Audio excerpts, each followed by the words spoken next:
we'll kick it off here. Welcome, everyone, to Gridiron Insights with me and Trav. I'm Jeff. This is Trav.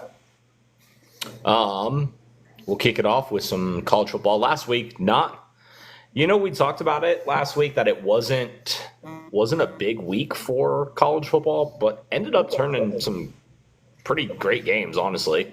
Some pretty good games, at least in my bond. We'll go to Friday night, though. I think both of us had Arizona as our big pug underdog pick of the week, and we were both dead wrong. Kansas State showed up, and I mean, that quarterback that they got, Johnson, dude can run the ball. He can sling it, but he can run the ball as well.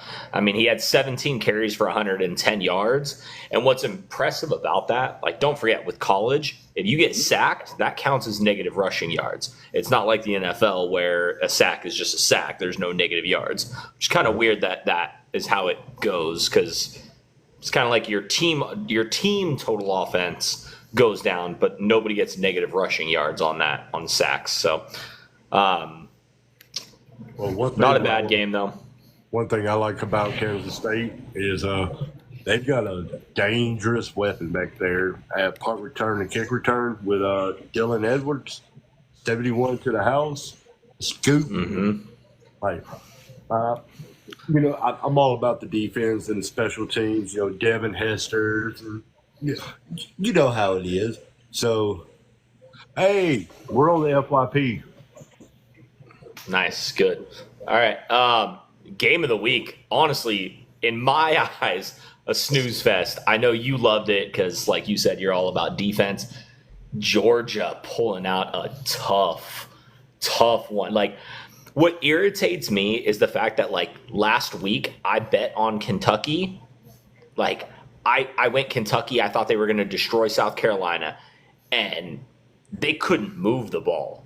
They couldn't drop back to pass without getting sacked. And then somehow the number one team, former number one team, horns up, former number one team, Georgia, just couldn't do anything. Carson Beck looked like he was just one touchdown scored the whole game. Mm-hmm. Yep. And just field goal. Kentucky controlled the ball, moving it, running the rock, but I mean, Georgia just couldn't, to me, if this is the Georgia team, and we've seen them kind of show up in the first half of the Clemson game too, if this is the Georgia team, Bama's going to steamroll them, Ole Miss is going to steamroll them, Texas is going to steamroll them. I had Georgia going pretty far in my playoff, and now it's honestly a question of if they're going to be the odd SEC team out. Like, when you make your playoff, there's so many Big Ten and SEC schools that you could literally just make a playoff out of those two. You know what I mean? Yep. So it's really, really hard to try to say, like, somebody's not going to make it, or this, it's really hard to look at it. Like, I've said Jackson Dart with Ole Miss, I think they've been playing phenomenal football and stuff. But at the same point, when it comes down to playing those top teams, are they going to be one that's in? You can't have Ole Miss, Alabama, Texas, Georgia, Tennessee, Missouri. Those are all SEC teams. That's 6 teams right there in a 12-team playoff. Like, it's just not going to happen. Somebody's going to have to be the odd person out. And at this point, if Georgia continues playing the way that they're playing, I think it's going to be Georgia. Yeah. And you know what I mean? Like, so, at the beginning of the year, we talked about, like, our predictions for who was going to bring home the ship or whatever. Yeah. And I went with Georgia, but like you said, Georgia's not showing up right now. They're not ship material. Yeah. I mean, to me, it's just. I mean, you have what's considered one of the more dynamic, explosive offensives in the nation. Yeah. And for your quarterback not to even throw for 200, you didn't have any 100-yard rushers. You only put one touchdown. And, I mean, that was late. Look, we all know the joke. Kentucky is a basketball team. That's a I basketball. mean, not. We'll get into that in the off season because yes, everybody, I do have a Texas A&M hat on, but I am a UK fan. I just have a plethora of hats. I like buying hats just because of how they look or what their style. I wore red shorts today, so the red hat kind of went with it. To put it in perspective, women who have like a purse fetish or have a shoe, he definitely has a hat fetish. Oh yeah, that's definitely for sure. But like we Kentucky, they got rid of a lot of people, and that's one of those things that to me, like if Kentucky plays the way that they played, then I think they're going to be okay. Definitely a bowl bid probably, but if Georgia plays, I don't think they're going to be anything. Speaking of another SEC school, Texas. I mean, talk about Arch coming in there and doing his thing. He came in, 4 touchdowns, 223 yards. He had that long. Did you see that statistic that had him going faster than Tyreek Hill at one point? The scanner was broken. Like he was moving, but I don't think he was moving that quick. And it might be body size. Okay, he's what, 6'3"? Or maybe just he is actually fast, Like, who knows? Maybe he's a man. Maybe he can. I understand that, but I mean, even being a Manning or anything, like he's still, he still puts up good numbers. He put up good numbers. Yeah, it was against UTSA, but at the same point, like I'm interested to see what does Texas have coming up. Let's see. Here's the thing that I like. Okay, one, I'm not a Manning fan. Okay, and the only reason it is because they hyped him up so much to put him on the bench. Okay, but what I love about the fact that he was able to come in and get his start. And before I say this, best wishes and prayers go out to Quentin Ewers. I hope he recovers from the injury. I think he's going to be a top NFL pick, a Heisman hopeful, all that. So we hope he comes back, but I'm just glad that Manning is now earning all that NIL money. Yeah. Manning was put into a bad situation. Manning got put into a bad situation. He got brought in, he signed his letter of intent, and then Quinn Ewers transferred from Ohio State to Texas. And unfortunately, you're not gonna go away from Quinn. That's your guy. He was the guy. And Arch, if Quinn wasn't there, or if Quinn decided to go to the pros last year, it was going to be Arch's job. There was nobody else. It was all Arch. Mm-hmm. The thing that's disheartening to me is that they've got UL Monroe this week. If Arch doesn't throw for 250 and a couple touchdowns, I would call that a failure. So, and then even in the game after that, Mississippi State hasn't been a great school. Then you're looking at Oklahoma with the Red River rivalry. That one, but at that point, you're talking October 12th. That's that's. Ewers will be back by then. Exactly. And that's my thing is like, I feel bad because I want to see that. I want to see that one October 19th. We got Texas, Georgia. That's going to be a shootout.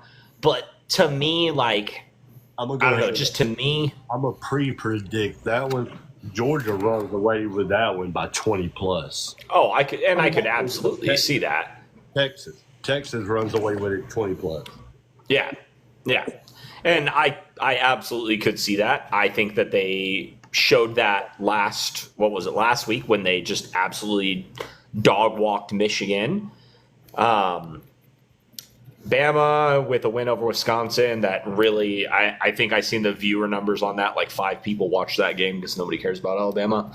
Well, Just since we're kidding. on Alabama, I'm gonna bring it up again. Like I'm sitting here looking at one of the headlines. Milroe accounts for 5 touchdowns. Okay, cool, 5 touchdowns, but you didn't pass for 200 yards. Nope, 196. You're not going to be able to beat Texas with 196. You're not going to be able to beat Georgia with 196. You didn't even have a single running back go over 100 yards. Now, to the No, Bama, he was their leading back too at 14 carries and 75 yards. So with Bama's defense, though, Wisconsin, they're never a knockoff team when it comes to running the ball. So for them to contain Wisconsin the way they did, Bama's defense has been showing up all year. Continue doing so. Ole Miss, Jackson Dart. I'm all about Jackson Dart. I think. Go ahead. I want to interject.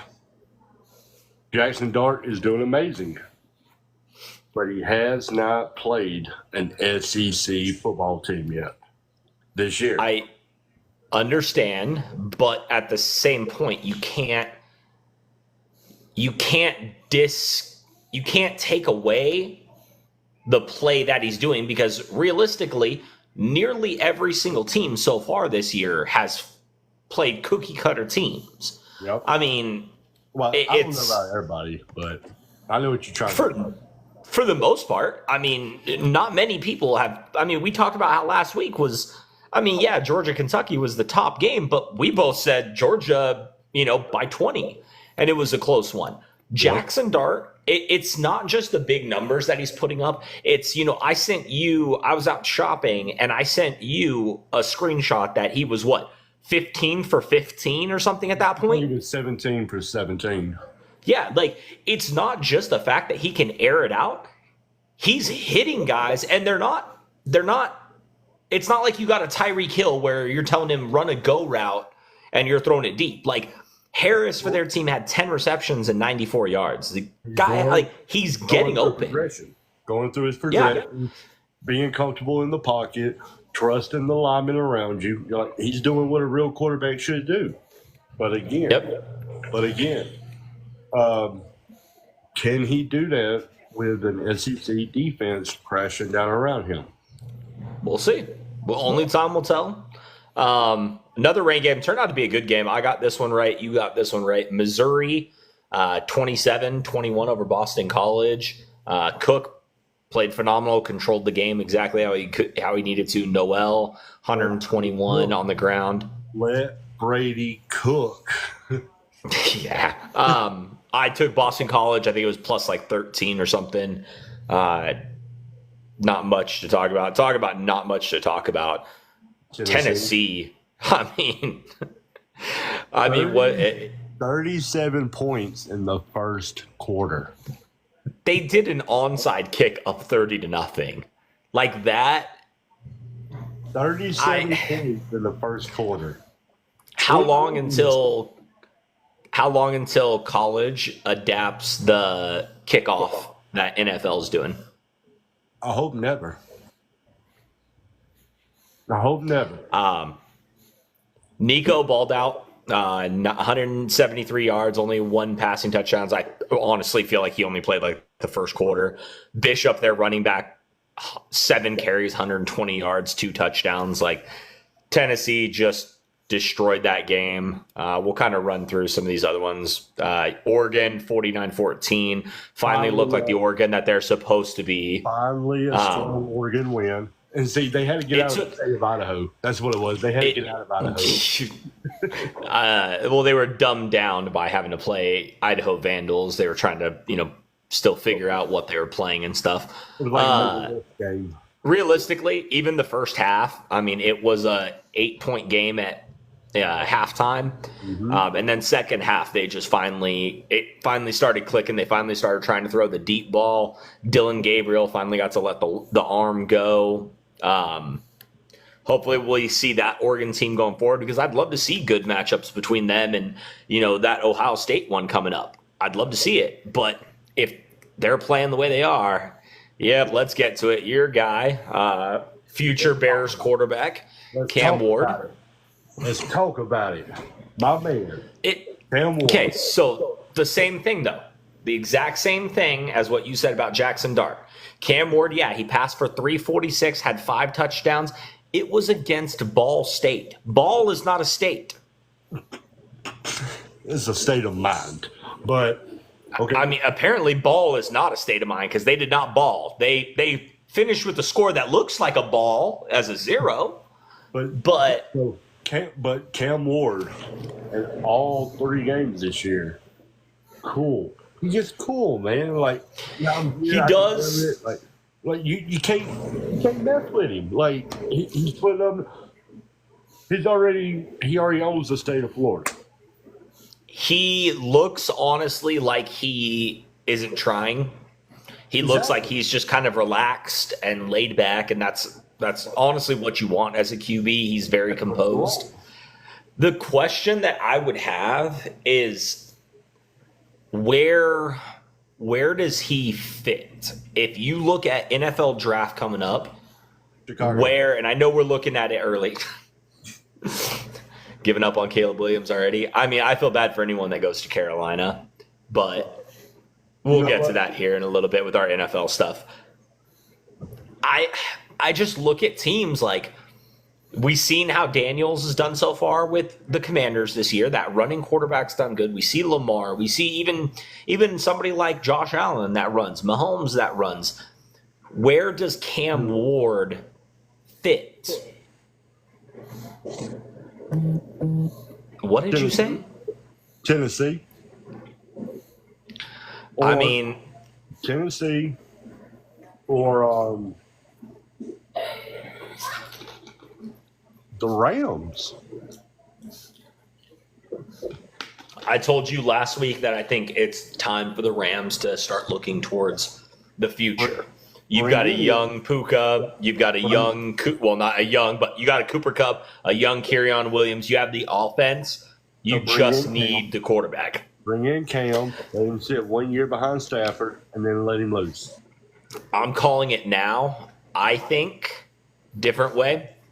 I'm going to say the Jets.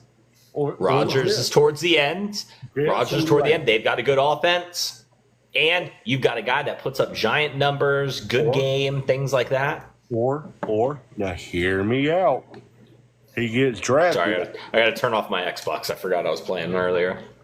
He gets drafted where he's playing college. Miami? I mean, that's a huge possibility. Speaking of the Jets, next game, Utah.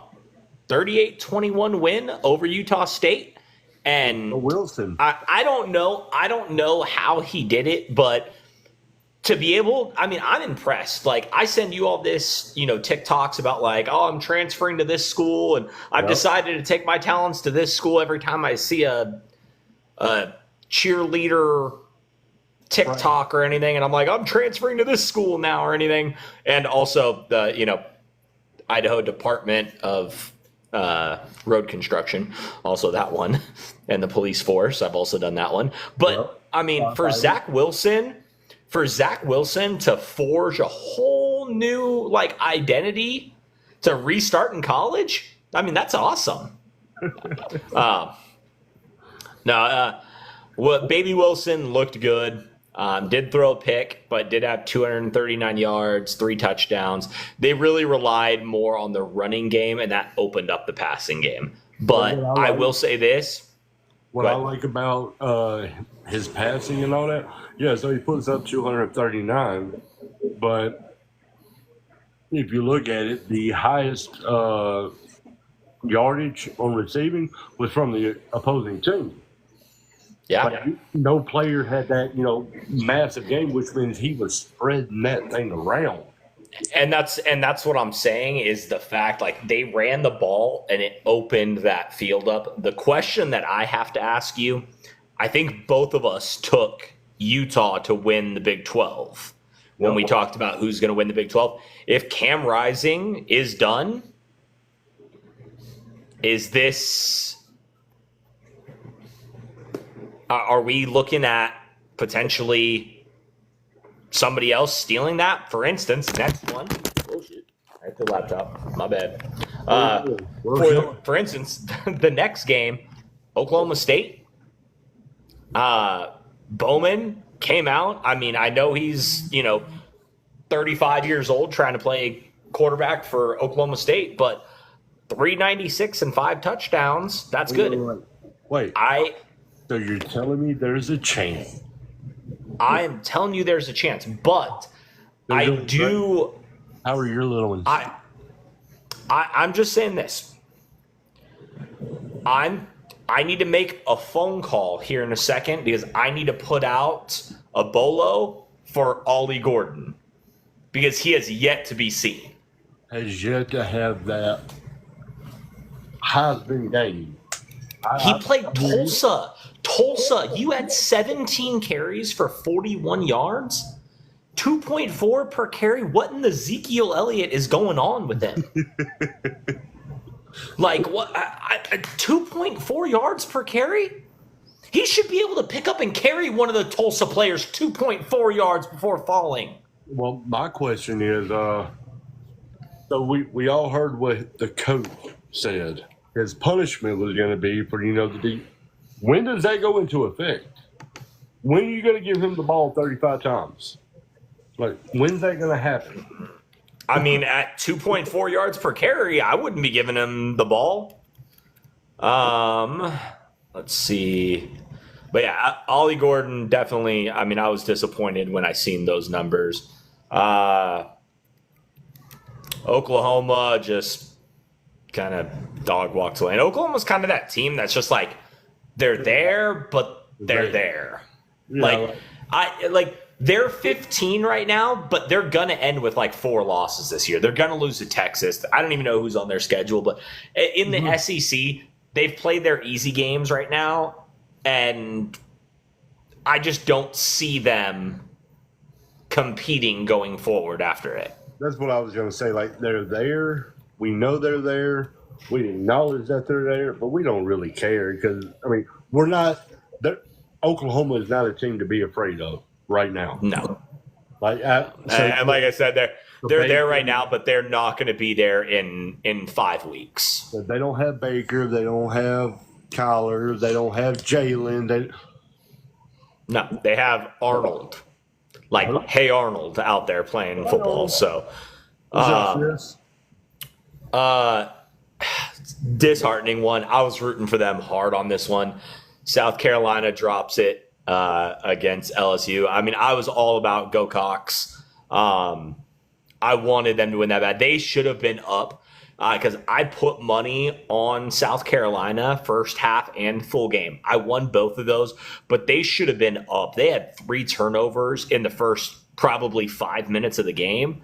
Yep. They should have been up 21-7 at the end of the first quarter, and they just let LSU kind of keep crawling back and crawling back and crawling back. And I mean, if your running back runs for 143 yards and 2 touchdowns, you shouldn't be losing the game. And unfortunately, that's exactly, what happened is you ended up losing the game and dropping one that you should have had. That freshman quarterback that you've been blowing up. To my defensive end? Or yeah, your defensive end looked good. I mean, they held LSU. I'm disappointed in South Carolina. They should have had that game. Better clock management. Yeah. Real quick. Yes. So Jeff and I will be live every Wednesday night with Gridiron Insights, where we do recaps and predictions for last week's football, both college and pro, and then the upcoming game. So, yeah, we'll be here every Wednesday night at 8:30. And betting tips. But the way it's going right now, I wouldn't listen to our betting tips. Or fade us might be the way to go. We're going to say we're going to bet this. You might want to go with that, and you probably will end up rich. Michigan. Struggle. Was Michigan looking at this game and kind of holding back and looking more towards this week against USC? No. I was hoping to set you up with something, but no, they really were not. I haven't even looked at this week's game, so I'm going to pick on the fly as my big pug underdog pick of the week. I'm going to do it kind of on the fly because I have not looked, but I do know USC is going to dog walk Michigan. Great bounce back game by Notre Dame after that crushing one. Definitely, I know, but still putting up 66 at Purdue, still good. Nebraska, baby Mahomes Jr. played good, really good. They've got a tough matchup Friday night, so we'll jump ahead to next week unless if you got any others. I just went through kind of the ranked teams. I didn't really go into really anything else. Typically, we try to touch on BSU because unfortunately we live here, but BSU didn't. I don't even think BSU played. BSU didn't play last week. We played Portland State. U of I, did they do anything? I think they were all. I don't know. They might have been off. They might have played. I don't know.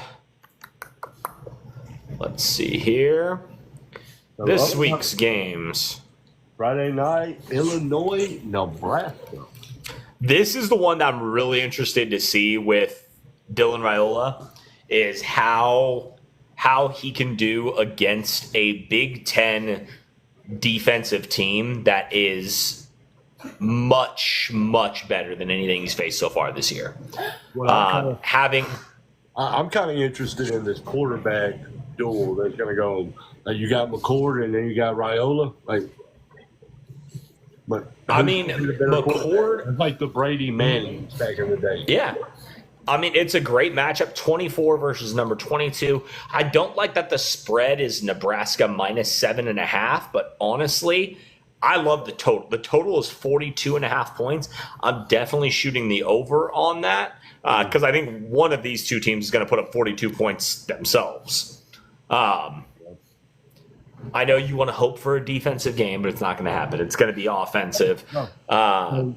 No. Honestly, you made a comment about one of these teams scoring 40 points or whatever. Mm-hmm. Yeah. Nebraska puts up 40 and Illinois is held to 17. Like Nebraska's back. Yeah. Nebraska's back. And looking good. It's going to be an awesome home environment, 6 p.m. game, live on Fox tomorrow night or Friday night. Ohio State, Marshall. We haven't seen Ohio State play anybody yet, so it's really hard to try to determine where they're at. I want to say that they're good. Will Howard just hasn't shown me it yet. 520 yards and 4 touchdowns in 2 games. Yeah, that's great in that sense, but they haven't played anybody. Yeah. I'm not expecting it's Ohio State minus 40, and don't get me wrong, I honestly like Marshall more in that one to keep it within 40 because I just haven't seen it out of Ohio State. Yeah. Just to me, great matchup in the next one. Clemson, North Carolina State. Clemson bounced back week 2. They put up good numbers. They had an off week last week. But NC State, Grayson McCall went down, and their backup, that kid, he stepped up last week and I think scored like 26 points in the second half to lead NC State to that victory last weekend. Well, I don't think it would be fair to NC State if we did not give a shout out to probably one of the greatest last names on that team, Concepcion. It's pronounced Concepcion. Concepcion. Yes. 22 receptions, 199 yards. That's great stats. But the question's going to be, how is he going to be able to do now without Grayson McCall? That was all Grayson McCall getting him the ball. Now that he's out, we'll see how that goes. Iowa State, Arkansas State. Obviously, Iowa State. Arkansas State, don't sleep on them to keep it close, maybe. but I think Iowa pulls it out, maybe wins by like 15 or so, gets like a late touchdown. They got the spread at -22. I mean, it's -22 Iowa State, but 51.5. You know what? Dare I say, Big Pug? I don't think so. Like I said, I think Arkansas State keeps it close, but I think Iowa State pulls away in the fourth. Big Pug, Penn State, Kent State. No, I'm kidding. Not Kent State at all. Not a chance. Penn State wins this one by 50. USC, Michigan. Hey, hold up. I'm gonna share this real quick. Hold on one second.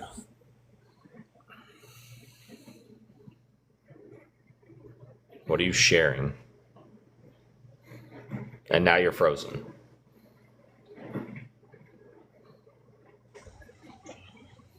There you go. Yeah, I just shared. I will. I shared it to the team, so we should have. That's good. I will say this. Do me a favor. You got your computer there. Click on USC and look at the rest of their schedule. Because if USC gets past Michigan right now, you tell me that this USC team, if they can get past Michigan this weekend, I'm telling you right now, they are in the college football playoff. Yeah. I see one game on the schedule. Well, really two. Okay, so Penn State, that's going to be a fight. No, it's not going to be a fight. I believe Penn State doesn't have the offense to keep up with USC. And yeah, Penn State might have a slight advantage on defense, but USC's already showed what they can do against LSU. What about as far as the defensive side? They end the year with Nebraska. Well, they don't end the year with Nebraska, but Nebraska's towards the end. That's the last. I think that's that. Well, no. Look at the very last game of the season. Did I not scroll down far enough? Ah, damn. Look at nope. Oh, Notre Dame. Okay, so do they get past Nebraska? I think they get past Nebraska because I think that's going to be at that point. Dylan Raiola is going to have a bad game at one point. The question is going to be, how is he going to bounce back? We haven't seen him have a bad game, so we don't know how he's going to act. I think by that point, I think you kind of hit that rocky time where you're going to have a bad game. And I just think that game is going to have so much pressure. It's in Nebraska. You got the home crowd. You're probably going to have – it's probably going to be a top 15 matchup. Mm-hmm. Wouldn't shock me if College Game Day isn't there on that weekend. But I think USC has the better all-around team. We've seen against LSU, they had the kick return for a touchdown. They played great defense with a couple interceptions and sacks. And Miller Moss has shown out of the long line of USC quarterbacks with Palmer, Leinart, yes, kind of is going to bed. Palmer, Leinart. Behind you. Yeah, I know. Caleb Williams, even. You know, there has been so many. John Booty, you know. We've got so many. The second. Oh, no. What was 2-0, and he's only thrown 2 touchdowns. He's 3-0 because don't forget the 6 touchdowns that he threw in the bowl game last year. That was last year, buddy. I don't give a crap if it was last year or not. He showed up. He played, and he dominated that one. 2 touchdowns in 2 games, and you're already hyping him up to be the next USC legend. I don't think it's going to happen. He's going to be a good player, don't get me wrong. But here's my thing. Who is their head coach at USC? I'll help you out right now. It's a little guy named Lincoln Riley. That's right. Here's the thing. I don't know if you know, but Lincoln Riley, he has this magic potion that he sprinkles on QBs, and they just play phenomenal. I hear you. Kyler Murray, Baker Mayfield, Jalen Hurts. Let's not forget, Spencer Rattler was 6-0 before he went down and Caleb Williams took over. He's never had a bad quarterback. Lincoln Riley has literally, since he has been head coaching, has not had a bad quarterback that he's been shown. So, and I guess time will tell, but I'm not sold on Boston. I'm not. He also has, I know how you want to say he's only got 2 touchdowns. He also has 607 yards. He's averaging over 300 yards a game in those 2 games. 2 touchdowns. Now, if you shot me that 607 with 6 touchdowns, I could get behind what you're saying, but 2 touchdowns. Who you got in that game? It's USC minus 5.5 in the big house in Michigan. Ooh. USC. I got USC too. After all that, you still end up going USC. Right. Here's another bolo for you. Donovan Edwards. Right. Cover of NCAA and everything, and their leading backer is not Donovan Edwards. Yeah, it's Mullings. Yep. Yeah. Also, their top receiver, Loveland from Michigan. He is from, I believe, Riggins or Rigby, Idaho. Rigby, Idaho. Yeah, Rigby. Nice little shout out there. LSU, UCLA, the game of who really gives a crap. Once again, 2 teams. UCLA made the dumbest choice ever to join the Big Ten. UCLA is maybe going to win 3 or 4 games this year, if that. Honestly, UCLA is going to be a bottom feeder in the Big Ten. They're the Vanderbilt of the SEC. Yeah. That's my take on that game. I think LSU, Notre Dame, I don't think you're going to see another shocker. I think Notre Dame big there. But shout out to Gabbert there for Miami of Ohio. Is that Blaine Gabbert's son or nephew or cousin? I feel like Gabbert's not old enough to have a son in college already. I don't know. How old is Gabbert? Gabbert came out, what? Well, he led Jacksonville. He led Jacksonville to the playoffs a couple of years in 2017 when your boy from LSU went there. Fournette. Fournette. It was Blaine Gabbert. So I don't think Blaine Gabbert's old enough to have a kid at Miami of Ohio already, but who knows? He pulled a Zach Wilson. Here is my big pug upset of the week. I've got, give me Georgia Tech pulling the upset over Louisville. I'm right. King is phenomenal. They've got the extra game. All the stats look good for Georgia Tech, and don't forget, they do have that extra game that they did beat Florida State down in Dublin. So they've already played 4 games. 5th game now. Louisville's just now going on their 3rd. I just think the momentum, the run, Georgia Tech, they should have won it, last week or whatever when they had that heartbreak loss, and they should have won it. I just think that this team is built differently. It's not the Georgia Tech from the olden days where it was that veer option style thing. Yep. I got Georgia Tech pulling the upset in Louisville. And the player of the game is going to be the middle linebacker, Georgia Tech, number 44. The swag, the leadership. Give me Georgia Tech. That's my upset. That's what I got too. Northern Illinois is making a case. Number 23 in the country. That could be your team that makes it into the college football playoffs they're the ranked team right now. And honestly, I don't see a reason why they shouldn't, other than the fact that they're in the MAC. I love the MAC. I remember when MAC was on Tuesday nights, and we used to have the MAC Attack Tuesday night games. Well, I'm looking at the schedule here.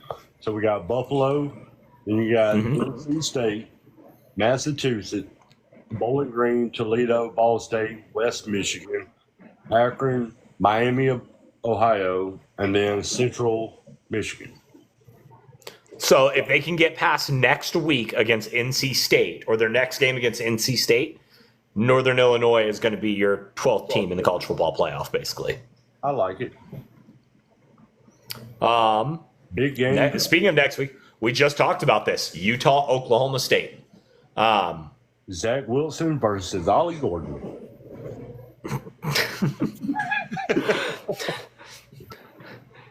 I can tell you right now, neither one of them are showing up to that game. Zach Wilson ain't showing up, and Ollie Gordon has shown he isn't showing up. Yep. Give me Oklahoma State only because they're at home. And although Wilson is good, I think the difference here is going to be Alan Bowman. Almost I like think 30 games. Almost 1,000 in 3 games. He's got Stribling as a receiver for 295. Who cares about the run? The run game is going to be the run game is going to be next to nothing anyways. Utah's got a great front line on their defense and great linebackers. The difference is going to be if Bowman can hit the wide receivers. If Bowman can hit his guys and give space for runs after the catch, it is going to be Oklahoma State. I'm sorry, but I don't trust Wilson yet. So let me ask you this, okay? So we know Bowman is 42 years old playing college football. Okay?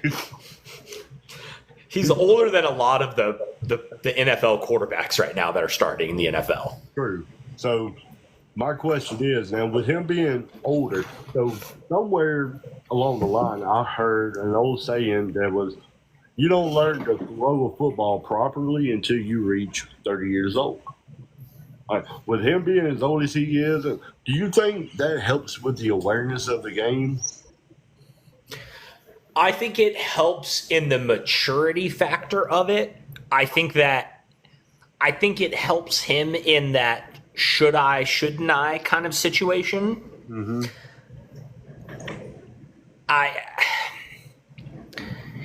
It's hard to say. Remember they did this not a couple years ago. It is like 10 years ago or something like that with Brandon Whedon. Remember? Brandon Whedon, I think, was 28 years old or something like that. He got drafted by Cleveland.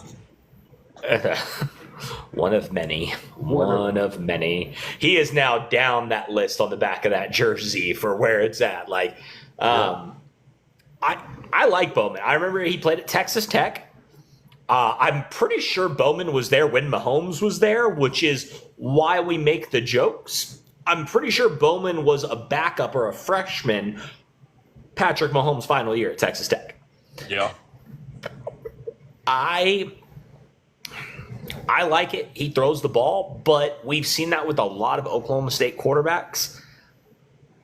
I'm just concerned that because Ollie Gordon hasn't been showing up, what they've got right now, what they're doing is working, right? And we know the saying, if it ain't broke, don't fix it, right? Mm-hmm. I'm just afraid that Mullet Man is going to try to be like, we need to get Ollie Gordon the ball. Like you said, when's that 35 carries going to start happening? When's it going to happen? Could this be the game? Could they have been resting him this whole time before this game? But at the same point, you're 3-0. Bowman's almost got 1,000 yards already. So what you've got has been working.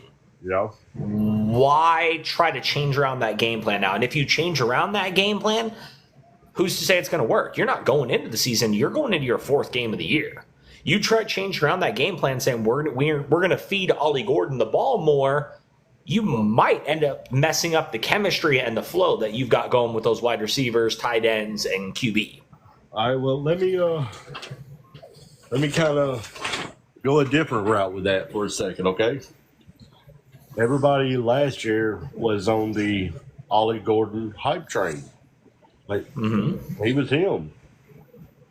Was it a fluke year? Is he really is he really that good, or did he just have a good year? It's hard to take serious Big 12 a lot of the time. I hate saying it, but there's a lot of situations where we've seen a lot of great players come out of the Big 12 and do nothing. Probably one of the greatest wide receivers I've ever seen play, Justin Blackmon from Oklahoma State. What did he do in the pros? Next to nothing. I think that's what ended up happening. Yep. Drank his way out. I'll do another one for you. Dez Bryant. Great couple years in Dallas. But I wouldn't say a great career. He dropped that ball. No, he didn't. Go. Ooh. You're lucky we're on live and I can't afford for us to get kicked off of this thing. He did not drop that ball. You want to start a fight? Dez caught it. Everybody knows Dez caught it. The Bama Phantom. Yes, sir. You know it. Missouri will, again, let Brady cook. Let Brady cook. Missouri, honestly, by more than 20. Vanderbilt started the year out 2-0, and then they became Vandy again. Vandy gonna do what Vandy's gonna do. I really, really, really, really, really wish that Miami would change one of their games. I just want them to change one game. What game? I don't care, but they need to schedule UCF. Look at their schedule. Click on their schedule right now. Here, I got it. You don't worry about it. I got it. I got it pulled up here. They faced at Florida week 1. Yep. Then they were at home against Florida A&M. Yep. Then they were at home against Ball State. Now they're at South Florida this week. The first 4 weeks of the season, they have not left Florida. Okay? Yep. But 3 of them, Florida A&M, and South Florida now this week. Don't forget, they also play Florida State later on this year. Mm-hmm. They should have scheduled UCF, and we would have just crowned them the Kings of Florida. There's no reason why. The U is back. I mean, you put up 41, 56, and 62. Yeah, I do believe that the U is back. And honestly, if they can, I don't see, there's not a team on here. Maybe Syracuse at the end of the season, but you got South Florida, Virginia Tech at home also, not at Virginia Tech. That's a whole different animal. But you got Virginia Tech, Cal, Louisville, which both of us have Louisville losing, Florida State, which, I mean, might as well just pack it up. Duke, Georgia Tech. 3 games won this year. I don't know what. Let me see. Let me clear it. But before I get into that, Duke, Georgia Tech, Wake Forest, and then ending the season at Syracuse. There's not a team on there that I think can come within 2 touchdowns of Miami. I think Miami is not only the best team in the ACC, I think they're the best team by far in the ACC.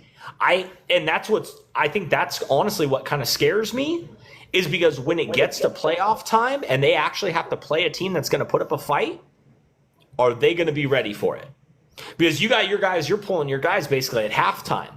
We seen that, remember, a couple of years ago with Boise State, when Boise State was dominating teams, and guys like Jared Zabransky and Ian Johnson and stuff weren't even playing the second half. And then finally, when a game came around, or Kellen Moore, when he was in there, they were beating teams so bad that by the time halftime came, they were out of the game. So then it was a thing of like, but then when it did come time, we need them to play a full game. The game plan, the energy, it just wasn't there. So my scary thing is when you get to the college football playoff and Miami's got to go against an Oregon, or they've got to go against, potentially a Tennessee or Ole Miss or anything. I get it, but let's answer that question real quick, your Florida State one, because I got them right here. Florida State. View full team schedule. Stop scrolling. So, Florida State. They've got an off week this week, which they'll probably lose. Oh, wait, no, they don't have an off week this week. They are going against Cal. Oh, Lord. I got that as a loss. At SMU, I think they will win that game. SMU, if you've watched SMU this year, they struggle on offense. Defense is decent, but they do struggle really, really badly on the offensive side of the ball. I think they won a game the other night, 18 points or something along those lines. Clemson, they lose that one. Duke, I think they lose that one. Miami, they're definitely losing that one.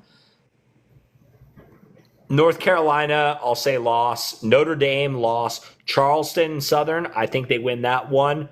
And then you got the last game of the season against Florida. I think Napier and Florida, by that point, will figure out who their QB is. Yep. And I think Florida gets them. So I've got Florida State with probably 2 wins this year. 2 wins.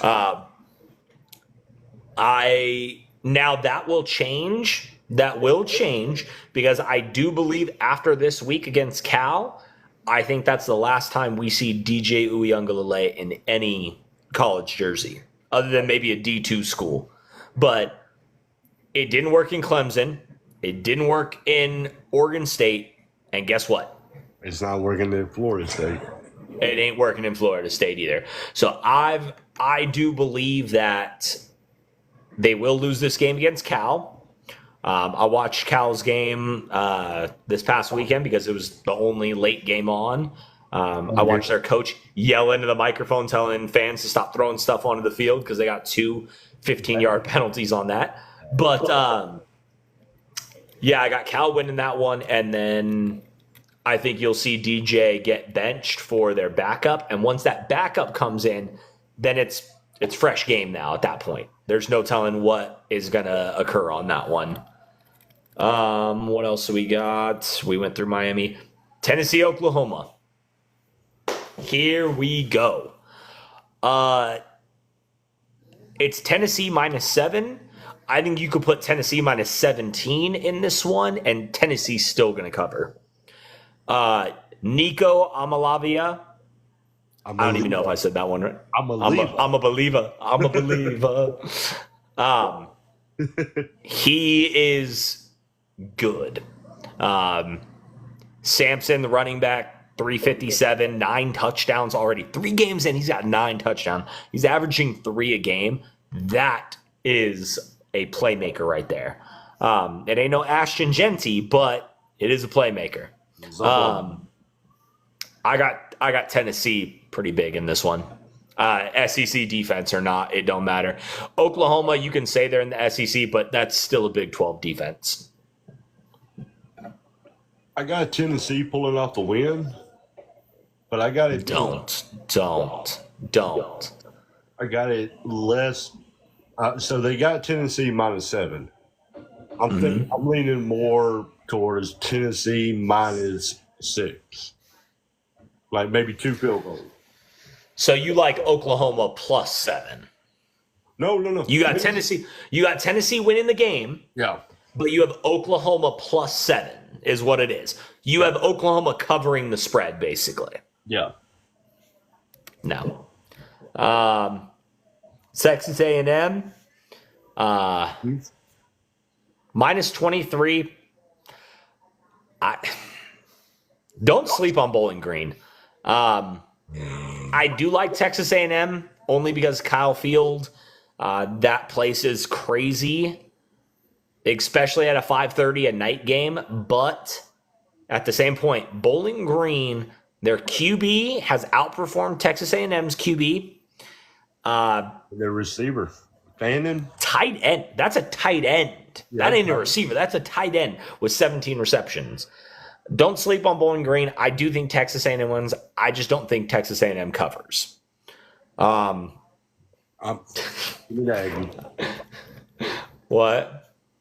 Oh, I see what you're laughing at. I just want him to play a good team so I don't have to listen to you. Jackson Dart and Ole Miss. I'm gonna have to get me an Ole Miss hat. I'm gonna have to find me an Ole Miss one. Land Sharks. I mean, a hottie toddy. That's what I want. I want one that says like hottie toddy on it. I mean, dude, the dude has almost 1,200 yards. 1,200 yards in 3 games. That's almost 400 yards a game. Oh, he's throwing it, but I mean, now hold up. Now let's go back to week 1 real quick. Remember whenever I was talking about Georgia Southern and that ain't no, team. I mean, that's a multiple championship team right there. So yeah, Ole Miss wins it. But I don't think they blow them out by 35.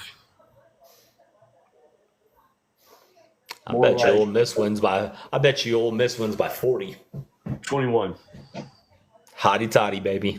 Oh yeah, hottie toddy all the way. But I think they win by 21. Arch Manning in Texas, going to face UL Monroe. That's where Manning, one of the Mannings are from.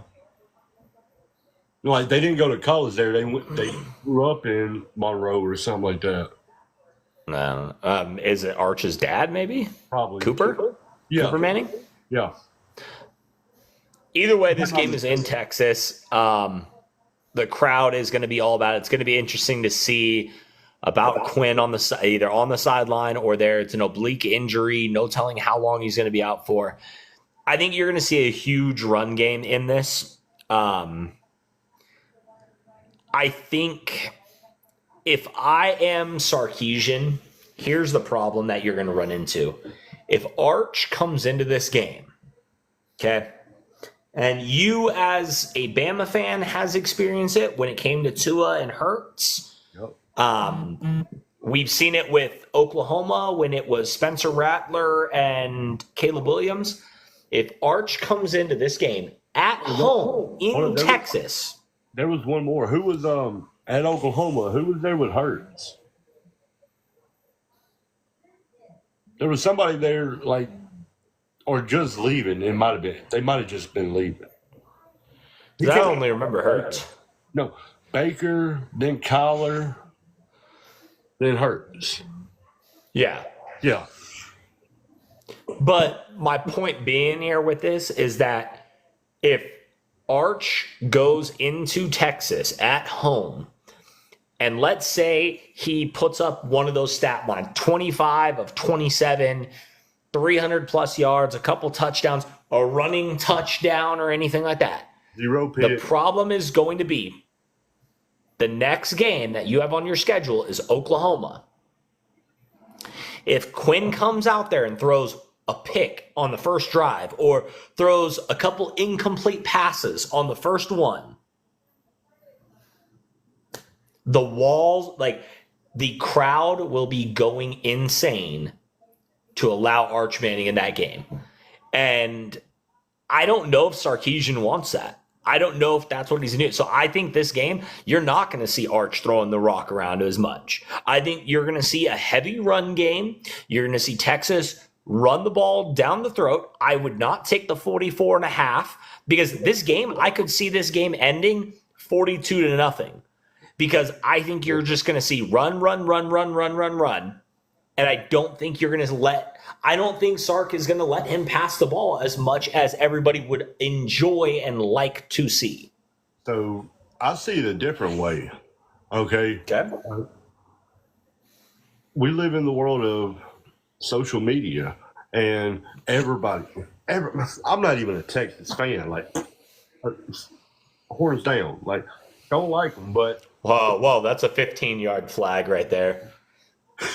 But you got to give the people what they want.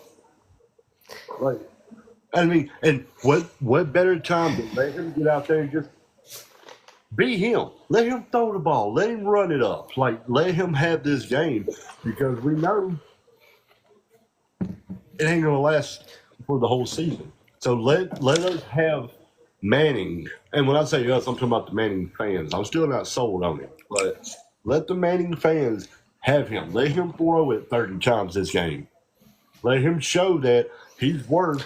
I get what you're saying with it. I just don't know if it's beneficial to Texas. I get what you're saying, give the people what they want and stuff. But when has us as fans ever gotten what we wanted? Well, I mean as an Alabama fan, we got it pretty frequently, but not anymore. Because guess what, Daddy ain't home anymore. I know, but he got his stepson down there. Last one, another upset alert. Honestly, Kansas State coming. If it was in Kansas State, I would say this Kansas State hands down. But in Provo, I've been to that stadium. That is a different atmosphere. It is a very nice stadium. It is a very, very nice stadium. And those Stormin' Mormons invade that stadium. And it's ironic that the Mormon football team are undefeated the same year we're going through the year of the Mormon Crickets. They're everywhere. They're invading everything. So why can't BYU? I like Retzlaff. Their quarterback, 7 touchdowns in 3 games. Their wide receiver is great. The only thing I don't like about Roberts, their wide receiver, no touchdowns this year. He hasn't found the end zone. Yeah. I like BYU. Watch out for BYU to pull the upset. This is my second upset pick. The big pug upset pick of the week. Watch out for the soaking to be happening in BYU this weekend. They are going to be soaking out there in Mormontown. And if you don't know what that means, kids, do not go look it up. I'm rolling. Let's go to NFL. I'm rolling BYU as well. Yeah. Nice. All right. Let's go to NFL now. Before we really go into the NFL, we did a T's and P's to Quinn. Tua, if you ever end up seeing this little show that we do weekly, number one, if you do end up seeing it, please give a shout out. We could really use some more followers, some more viewers. We did have, for our last show, we did have almost about 1,000 viewers.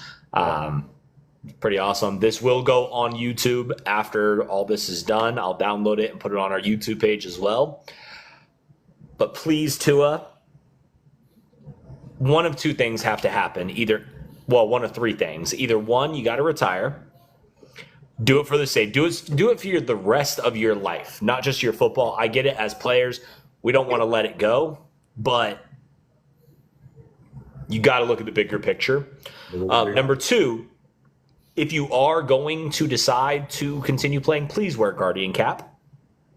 That was not a big enough hit for you to basically almost go paralyzing on the ground.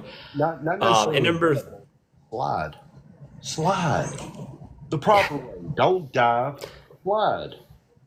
And number 3, NFL, for the love of God, stop putting Miami on primetime, because every time you put Miami on primetime, Tua almost dies. Yep. This is 3 games now. They've been on primetime football, and Tua has literally just up. Well, this time... You got to stop putting Miami. Oh, yeah, this time it was this way. I couldn't even do my hand like he did his. But Bills, we talk about let Brady cook. Let James cook. I mean, James Cook is on fire. When did Buffalo become a running team? Not 1, not 2, but 3. When did the NFL become a running team? Yeah, I know. There's a lot of great. A lot. I mean, Achane had 22 carries for 96 yards. Yep. Bills are for real. I think they're going to give a good shot. We can skip the next game. We don't need to talk about that game. We need to talk about that. We don't need to talk about that game.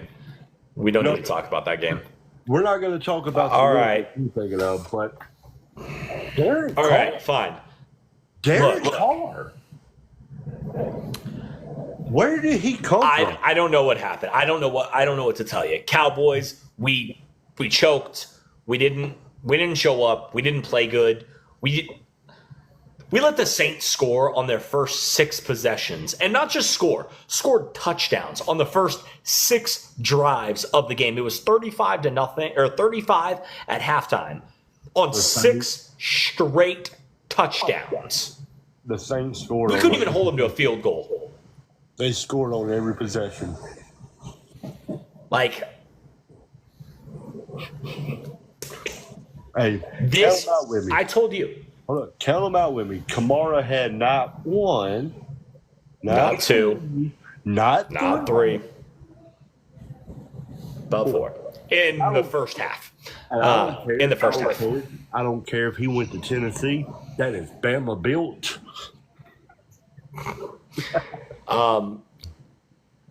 2 things about this. Number 1, I told you when we were talking about the Cowboys to start the season, I told you I've got this team maybe winning 5 games this year.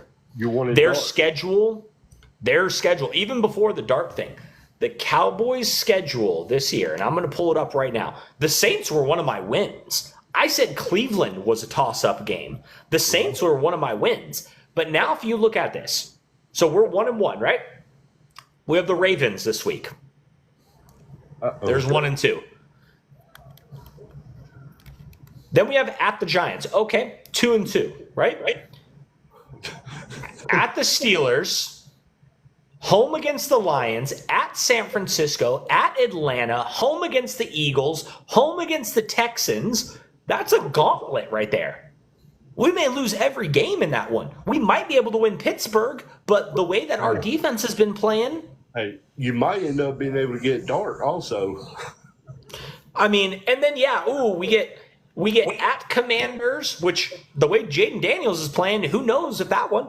And then we get the Giants. Okay, easy win. Then we play the Bengals at Carolina, so we get a bye week that week.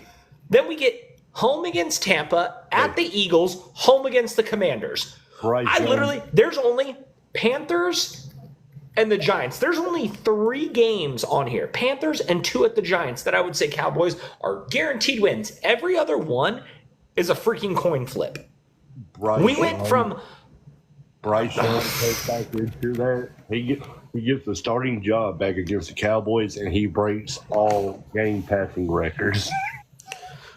Well, his records wouldn't be that hard to pass. I mean, oh no, I'm talking about NFL records. Like he's going to throw the 720 and the 9 touchdowns. The way that we played, if the same team shows up against the Saints, that's a strong possibility.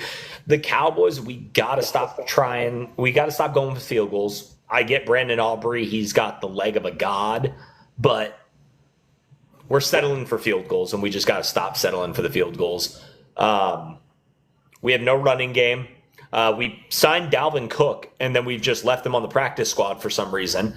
I guarantee you I'd much rather have Dalvin Cook out there than Zeke Elliott and his Ollie Gordon-like numbers with 2.4 yards per carry. And I don't know. Flashes. He showed some flashes in the first game, but, I mean, Deshaun Watson was flashing everybody that game, so everybody got something. Next one, Bucks pulled a surprise against the Lions. That was one of my picks, too. Almiron went off. Gibbs went off. Like, every stat-wise, if you looked at this as purely stats, the Lions won this game. Yeah. But Baker and that team they looked good. Do you know I seen a clip today on TikTok that was Baker Mayfield career long, 11 yards. He's like, that's pathetic. Yeah. Kind of funny. But I go back. Hey, I've been a Baker fan since Baker was at Oklahoma. Like me too. I loved him in Cleveland. I liked him in Carolina. But I was hoping he was one of those targets for the Chicago Bears before. I'm a Baker fan. Like, all the way. No, I am too. I liked him when he got drafted to Cleveland. I think that they made the right choice with going with him. He led them to a playoffs, and then you get your back turned. And then I loved when he went to Carolina. They didn't give him a fair shot, though. He went to the Rams. Obviously, you're behind Stafford. You're not going to get a shot there. So I'm glad he got this option in Tampa. But real quick, shout out to Baker for the fact that he was with the Rams for 5 days and then played the game. It wasn't even 5 days. It wasn't even 5. It was 2 days because it was a Thursday night game. Yep, signed and then he had that's right. That's right, 2 days and then he won the game. Yep. Speaking of being with a team for a very short amount of time and winning a game, Packers pull off the win against the Colts. Because you handed it to your running back 32 times. Yeah, great numbers. And also the defense. I mean, you get 3 picks against Anthony Richardson. That's you're not going to win a game. If you're the Colts, you're not going to win a game with Anthony Richardson throwing that ball that way. I will say this. The Colts, they have an amazing defense. They have one of the best running backs in the NFL with Jonathan Taylor.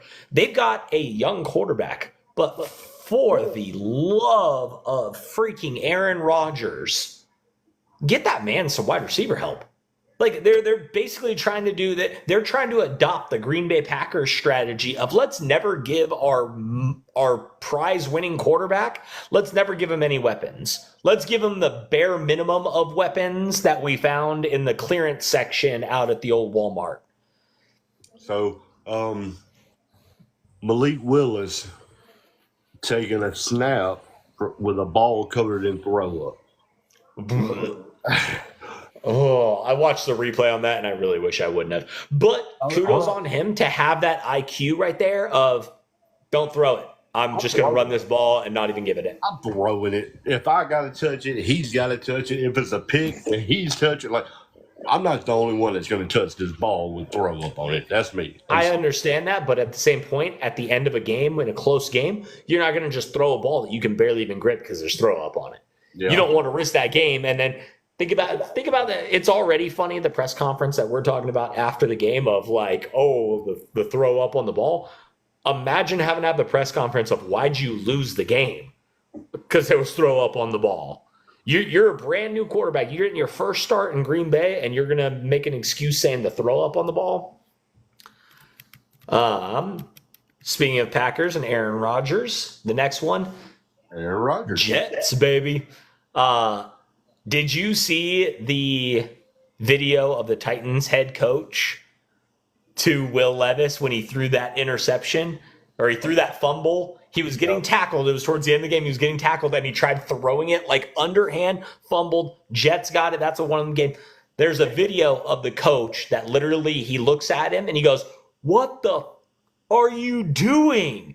to Will Levis. And even during the press conference after the game, he was like, "Yeah, I think all of you kind of read exactly my lips." Like that's the second time in as many weeks that we are in the red zone to be able to get points, and we have completely just given it away.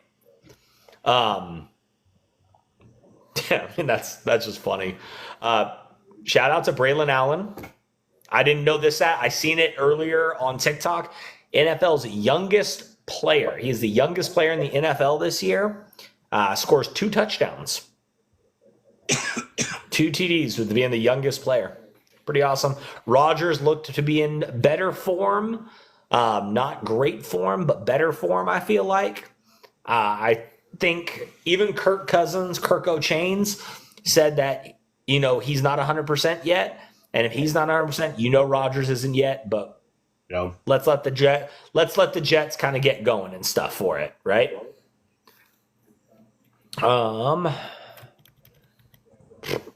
Vikings pulling the upset. That 97-yard touchdown. Thank you, Justin Jefferson, because I started you on my fantasy, and you were not getting me any points until that happened. How many points? I like 6. I think he got me like 19 points or something like that. I mean, he only had 4 receptions for 133 and a touchdown, that one play. So 97 and that touchdown were all in one play. He went out with an injury. We'll see what ends up happening. Can you see that comment? Just here for that told you so on the Nebraska-Colorado game. Wasn't that like 2 weeks ago? Yeah. Henley. We're past that. He gave Nebraska a shout out. He's on that wagon now. I mean, I think Dylan Raiola is good, but we'll see how he does when he has a bad game. How is the bounce back? Yeah. Back to this one. Brock Purdy, though, 319. He only had 1 pick. I thought for some reason he threw more than 1 pick. It felt like he did. That game was just weird. It just like it was never really in either one of their hands, but it felt like Minnesota the whole game. Like San Francisco couldn't ever really get there. Mm-hmm. I mean, that's what happens. You score in every quarter. I mean, yeah. Seahawks, Patriots. This was a great game. I watched this whole game. Great back and forth, great offense, great defense, and Seahawks came away with it at the end with the overtime field goal. Not much really to say on that one. I still hate Seattle. I will always hate Seattle because the female that's sleeping in the other room likes that pukey green color, and I'll never. Kenna was a Seahawk fan. No, Ken is a Cowboy fan. It's the other one. It's like the Voldemort, though thou shalt not speak her name one. Speaking of field goals, 7 of them. Not one. 7 field goals. We're not doing that for this one. How do you give up 3 touchdowns and you do not score a single touchdown and you still win the game? Go ask Like- Commanders. Like Robinson Jr. though, hey, hell of a job. 133 carries. Malik Neighbors, 10 receptions, 127 yards.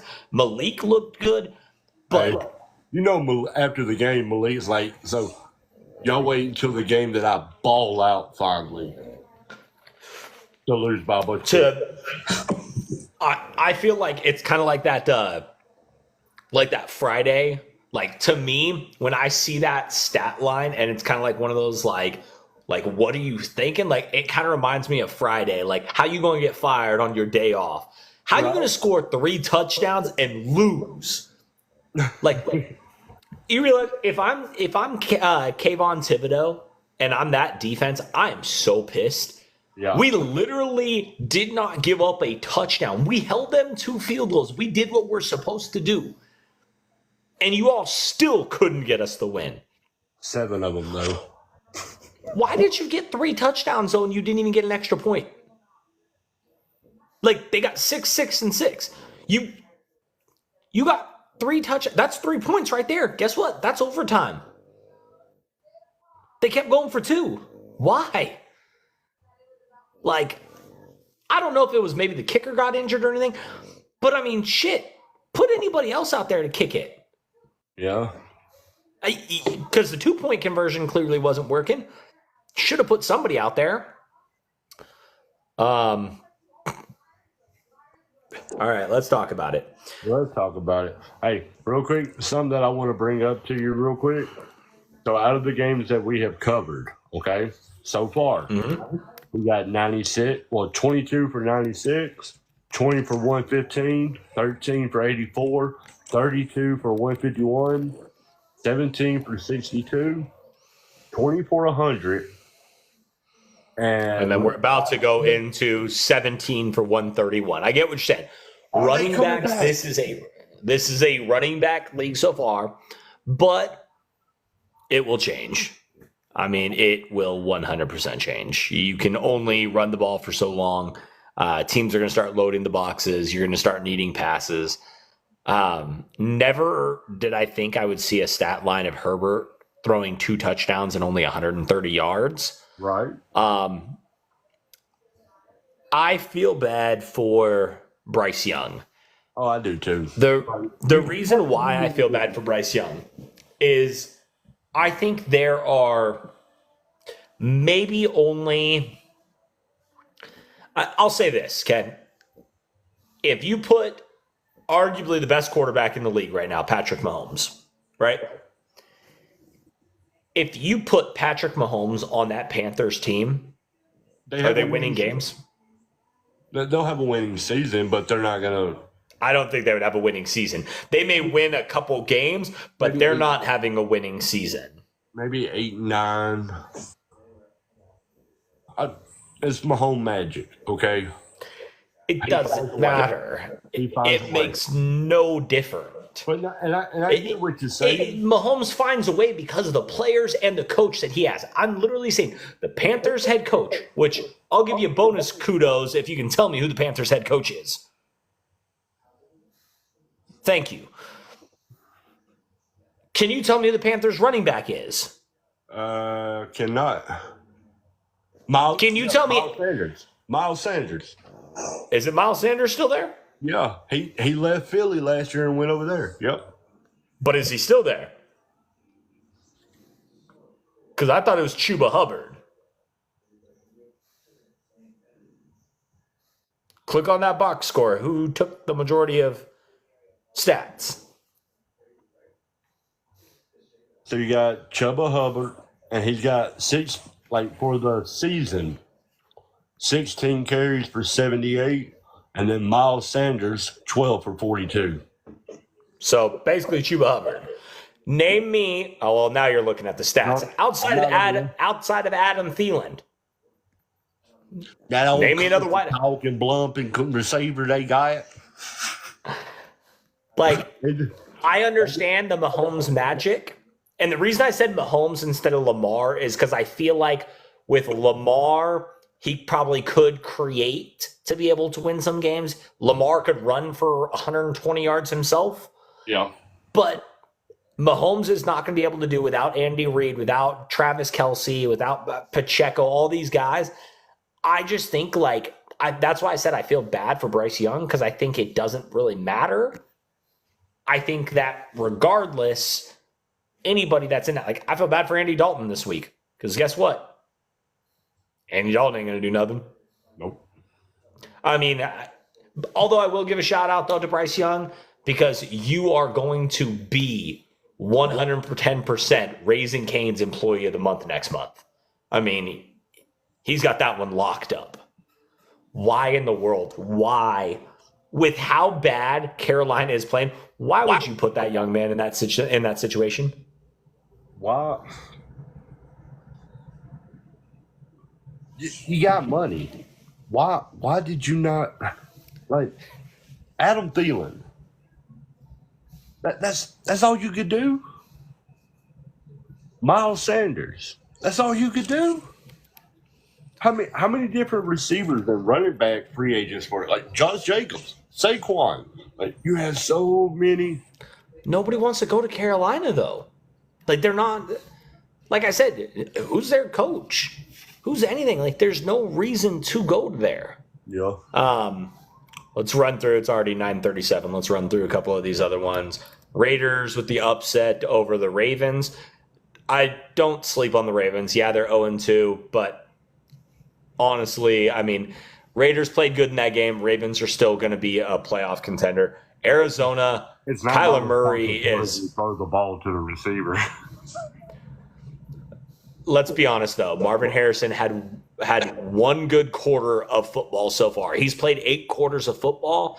He has one good quarter. He had 4 receptions for 130 yards. 3 of those were in the first quarter. Okay. So, Steelers country, let's ride. Hey, it's kind of I disagree with them giving Russell Wilson the game ball after beating the Broncos. That was the most Russell Wilson thing to do. Hey, he was sitting over there cheering the whole time, okay? You got to give him that. Although I do think regardless when Russell comes back, I think it's going to be very hard to take away the ball from Justin Fields. Yeah. I think that's going to be really, really difficult. The guy's winning. Yeah, he's not lighting up the stat line, but you know what he's doing? He's controlling the clock, and he's not turning the ball over. Being a game manager. I will say, though, shout out to Bo Nix in this game. I know he had 2 picks, which were really bad picks, but 246 yards is not something to just pass over. You against a out through defense. Bingo. Chiefs, Bengals. I don't care what anyone says. It was pass interference. Yeah, 110%. It was pass interference. He got there early. Everybody wants to say, oh, it was uncatchable. He wasn't going to get there. Well, it was uncatchable because the Bengals defender was on top of the guy's back that he couldn't jump at all. He got there early, and Bengals and NFL fans want to cry saying, oh, the refs gave another one to the Chiefs. Let's not forget there was a hands to the face call just before that one. That hands to the face call, that made it 4th and 17, and they still picked it up because you decided to tackle a guy before. One thing that sucks for Pacheco. Go ahead. One thing that I've noticed, so in week 1, it was back to back to back to back penalties for false start. Mm-hmm. The Chiefs are still doing that. I'm glad that the refs have identified it for what it is, because I mean, as a defensive guy, I don't like the flags. I don't like refs. Just let us get out here and hit each other, okay? Stay out of our way. Let us play our game. But, I mean... Tua feels differently about that. But we know that a ref can make or break a game, man. So I'm glad they got those calls cleaned up. Yeah. Texans, Bears, good game. It went back and forth. Honestly, I felt like the Texans should have had this way more handedly. The Bears kind of kept it close. I am very upset because I sent you that live bet that I had Texans minus 9.5, and what was it? Arian Foster, or no, not Arian Foster. Who was the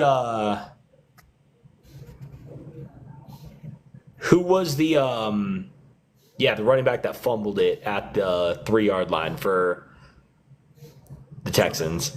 Joe Mixon. No, Mixon was out. He didn't fumble that. It was their other running back. Hold on. Because they were talking about how it was the other guy that came into the game and he fumbled it. Hold up. Cam Akers. Cam Akers, that's right.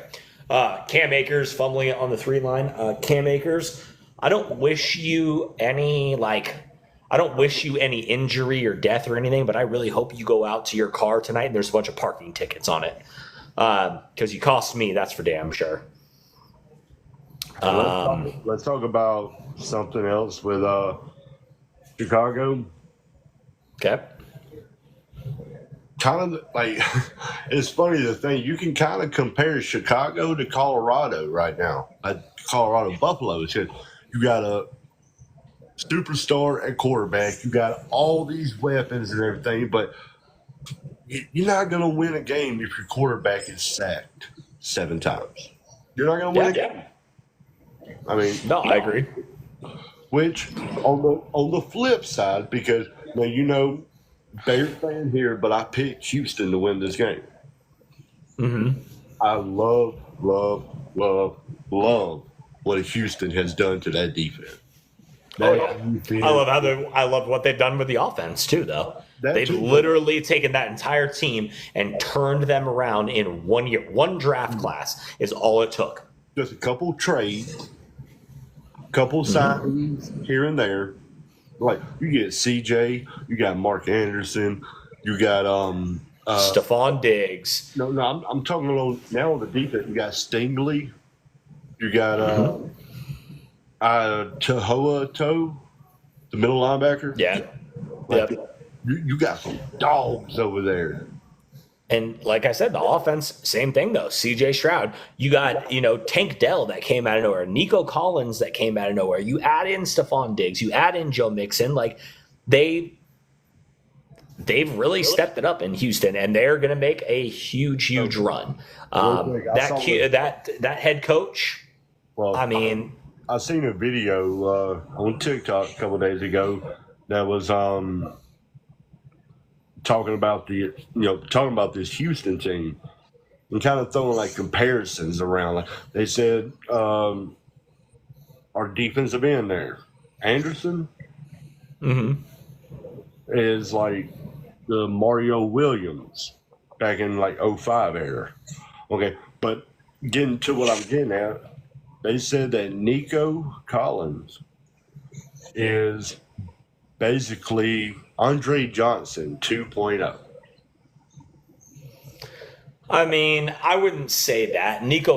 Andre Johnson was a very big, like a possession receiver. Throw it up, I'll go up and get it. Nico Collins is a throw it and I'll go get it, not go up and get it. I'll go get it. Yeah. I feel like a lot of the receivers now are go get it, not go up and get it guys. There's not too many of those guys that are get up, outpower the DB. Nowadays, it's kind of like if you have a wide receiver that goes up with the DB, they're looking more towards the pass interference than they are looking at trying to come down with the ball. Yeah. I will say Mike Evans, DK Metcalf, AJ Brown, big body receivers. DK definitely is one. AJ is one. I wouldn't throw Evans. Evans is a possession guy. He gets it. He doesn't go up for it. He gets it and then makes and creates. Going on to that Falcons-Eagles game, before I do, I'd be remiss to say I noticed some of the stats that are on here. I don't see what's his name, Johnson? I don't see Johnson's stats for the Bears because he got burnt so many times.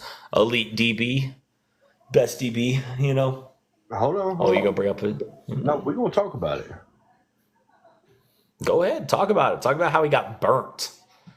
nonstop in that game. All right, so we're gonna talk about this. My man balled out so bad, he had one deflection. Right. No, Because that's what no that's what no, he balled out so bad. It wasn't because they didn't throw it at him. No, it's because he got burnt on a couple. well, not because of Kevin Bonnard back there with 11 tackles over the top, and then you got the middle linebacker getting another 11 tackles himself. But like, listen to this: 11, 11, 8, 8, 6, 5, and then 2, 2, 2, 2, 2, 2, 1, 1, 1. So, like, our middle linebacker and our safety were everywhere. They were damn near on every tackle. Big shout out to Kirk O'Chains coming down with that win against the Eagles. Anytime, as a Cowboy fan, anytime that the Eagles can lose, it's a good day. Today was a good day, as Ice Cube once said. You know, I was really. I don't like either one of the teams, but I like players on them teams. Okay. Like, I'm saying I got Saquon in my fantasy league, and it kills me to take him, but he's good.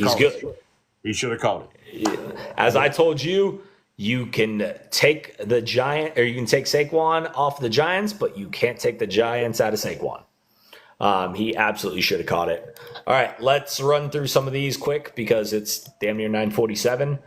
Patriots, Jets. I got the Jets in this one. I know it's -6. It's at home at the Jets, division game. It's Aaron Rodgers in prime time, and you just don't see Aaron Rodgers really messing up in prime time. So I got Jets in this one. I'll go with Jets. Yeah. Interesting one. Giants, Browns. Browns showed up and played pretty decently, but this is going to be my NFL big pug upset of the week. I got the Giants. I got Danny Dimes. Malik Neighbors finally started playing really good. At the end of the day, let's not forget, the Giants did score 3 touchdowns in that game. Yep. I think that, and I understand they lost, but the offense put up 3 touchdowns and the defense held a team to no touchdowns. Any other week that we're talking about that, we're saying that team destroyed the other team.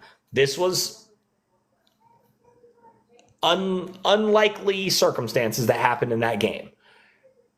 I think the Giants figured something out. They did good, and I think they're going to continue that, and I think they end up upsetting the Browns here. Okay, so let me start off by saying that the only reason I can't get fully behind Cleveland is because I cannot stand Deshaun Watson. I didn't like Watson when he was in college. Like, I don't like him. I don't like him as a person. He's not really. I mean, okay, yeah, he can throw the ball, but I'm not a fan of him. Now, if they were to scoot him on and add him to the list of all the names that have been quarterback there, and give the reins to Jameis Winston, I could get on the Cleveland train. But right now, I mean, I see they're favored to win by 6.5, but I mean, you know what? Give me New York. Like you said, what I got. Like New York is finally heating up. I think your boy Thibodeau, he's gonna kind of get that defense rallied, and to remember, he was still one of my picks for defensive player of the year, like to have that breakout. So yeah, watch it happen here. It might. It very well could. Packers, Titans. Interesting on this one because they got Tennessee minus the 1.5. Is Jordan Love going to play? Okay, well, that's the question. Not only that being the question, but Green Bay, Malik takes the start for Green Bay. That's a revenge game. Yeah, I mean he's been in Tennessee. Imagine if Will Levis comes out and doesn't start doing good, the fans are going to be going crazy because the guy that we should have had starting is now going against us. I like right now. I like the Packers in that game. Even beyond that, I think Josh Jacobs probably going to run for another, 130 yards as well anyways. Regardless if it's Jordan Love or if it is Malik, I still think I got the Packers, but I would not be shocked if Jordan Love doesn't come out to try to play. If it's me, if I'm the Packers, if you're wanting to test that leg and test to know in the game, let Malik start. You're going against the Titans. If you get up by the 2 touchdowns or something, then let Love go out for a drive. Don't start him. What? You don't even let him touch the field. If I'm Green Bay, They're going to let, but you can't say that about a thing. He's their MVP. He was an MVP front runner, and they tried letting him play last week. They waited till the last second to count him out of that game. They want him back in there. Okay, but do you want him back in there for this season, or do you want him back, like you said, MVP? Do you want him for multiple years? Do you rush him back out there? But if his injury isn't as massive as what we thought, and it is something that he could come back, like we were saying possibly the season, when we seen that of his knee just pop, we thought he was done for the season. And they're talking doubtful all the way, a game time decision last week. A week from blowing, or 10 days from blowing out that thing in Brazil. Well, and I don't know. To me, if I'm that person, I want to see how he does in the game. You get a lead, then you put him out there for a drive or two. Yeah. That's my thing. Interesting Bears Colts. Indy -1. It is very tough to win in Indy. I hate to do it, but I am going to take Indy -1. Well, the only reason why, my only real reason as to why, the Bears in week 1 played against who? Tennessee, yeah. Will Levis is on that border of being able to be a running quarterback and a passing quarterback. He's got legs on him. Okay. CJ is on that border of being a running quarterback and a passing quarterback. He's got legs on him, right? The Bears should be 0-2 if it wasn't for Will Levis throw. If it wasn't for Will Levising. Anthony Richardson is a diehard run the ball QB, and I don't think the Bears are going to be able to contain that. Well, see, I'm going to flip that around on you because Chicago's defense, like I was just saying, so you got Tremaine Evans playing middle linebacker, and then you got TJ Edwards. Both of them were, the face of the defenses that they come from. And now you put them together with the help of Kevin Byard over the top. And then you got Montez Sweat down there on the bottom. You're talking about a lot of guys that 5-6 years ago would make a Pro Bowl team, but that's 5-6 years ago. But that's the difference. You said it. They are the top guys on the team that they came from. Why are they not on those teams anymore? Because time has kind of caught up. We don't see a lot of it. Like offensive guys, we see a lot of offensive guys playing 10, 15 years. Defensive guys, we just seen Aaron Donald retire after 9 years? Yeah, hold on. I want to point something out to you real quick, though, okay? Let's talk about time, right? Yeah. So, hold on, let me make sure I do this right. I don't want to give you false information. Hold up. Right here.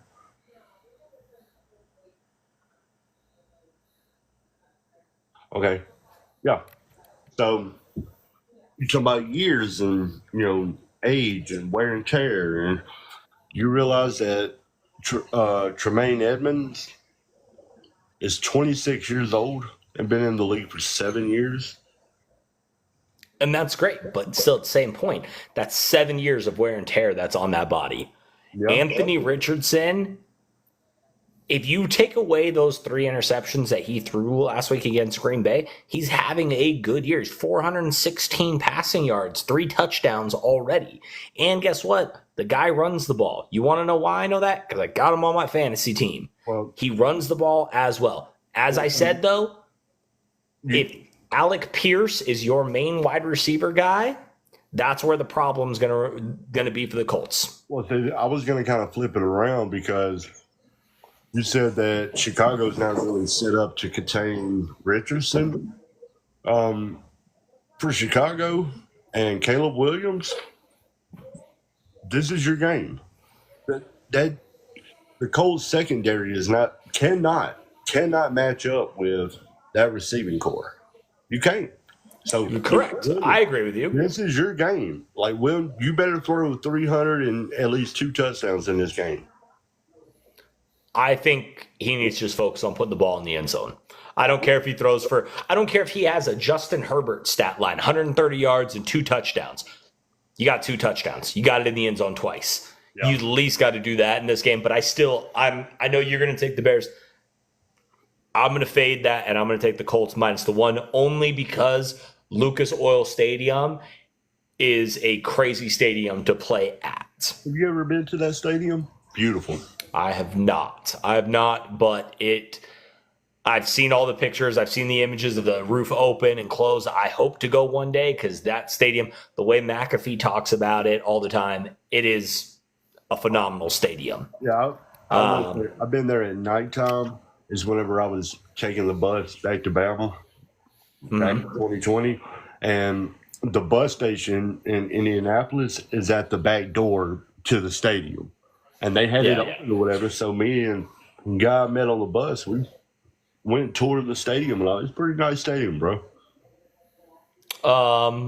Texans, Vikings, 2 of the undefeated teams in Minnesota. Give me Texans. Give me Houston. I don't think, although I will say this, I'm very, very impressed on Sam Darnold. The way he's played, obviously it doesn't hurt having Justin Jefferson out there. Jordan Addison's still injured, but to me, give me the Texans. Stroud, you talked about how good that defense is.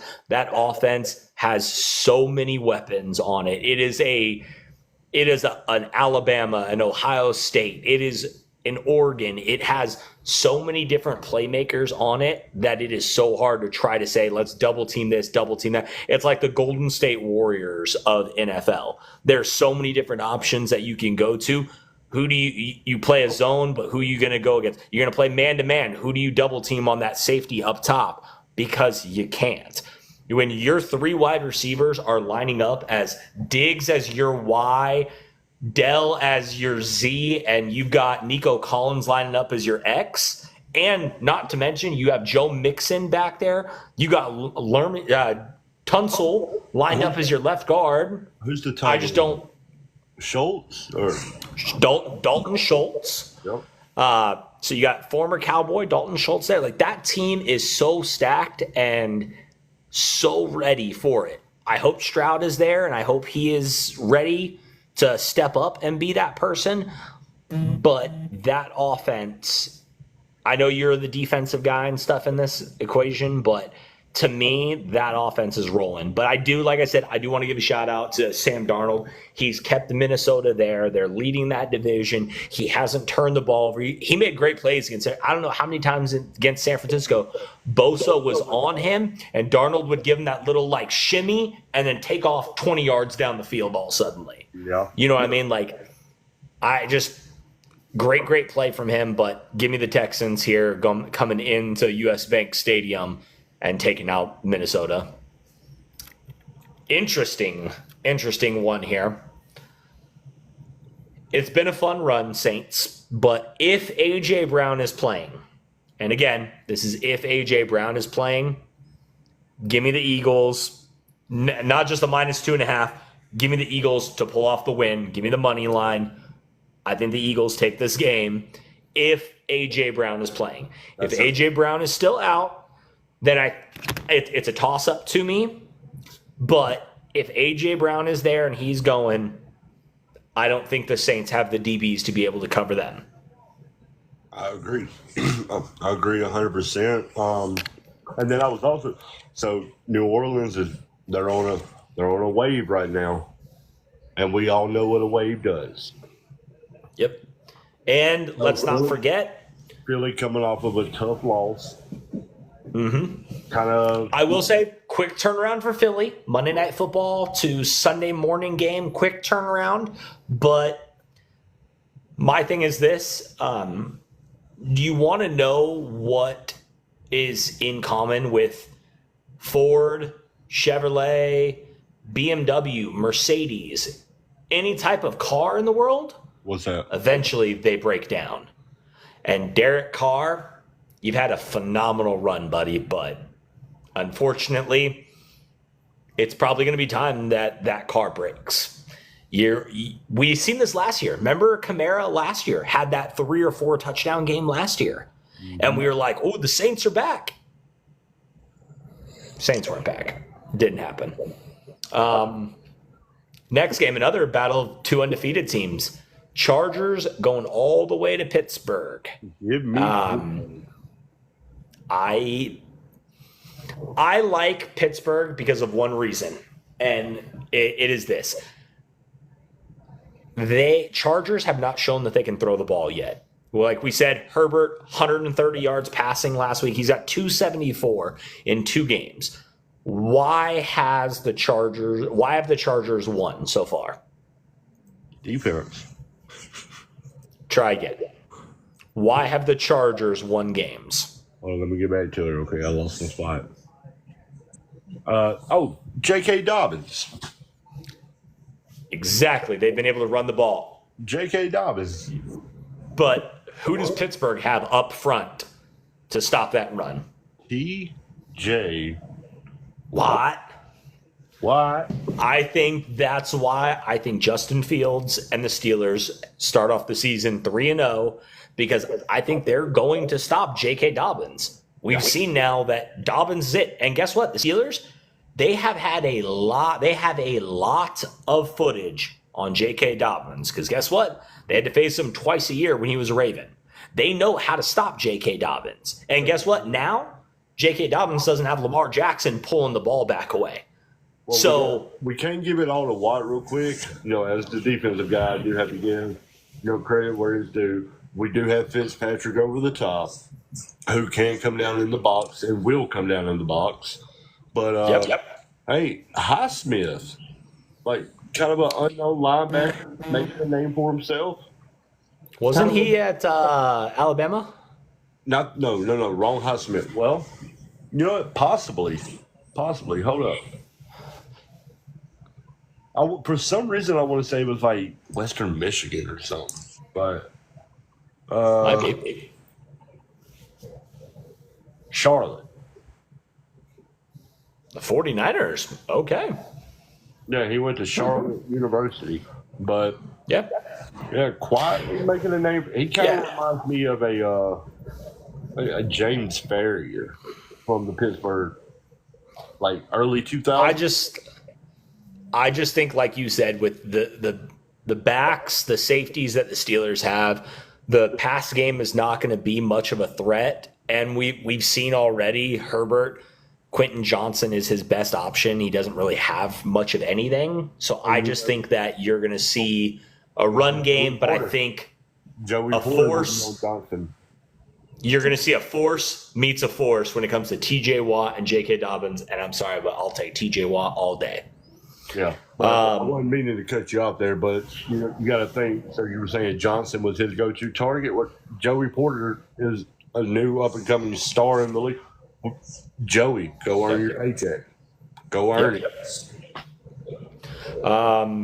Give me this one kind of quick. Bucks. Baker. Yeah. Although I do like, I'm interested to see eventually one of these games, Bo Nix is going to have his game. There's going to be one where we're going to see it. We can get tickets for $36.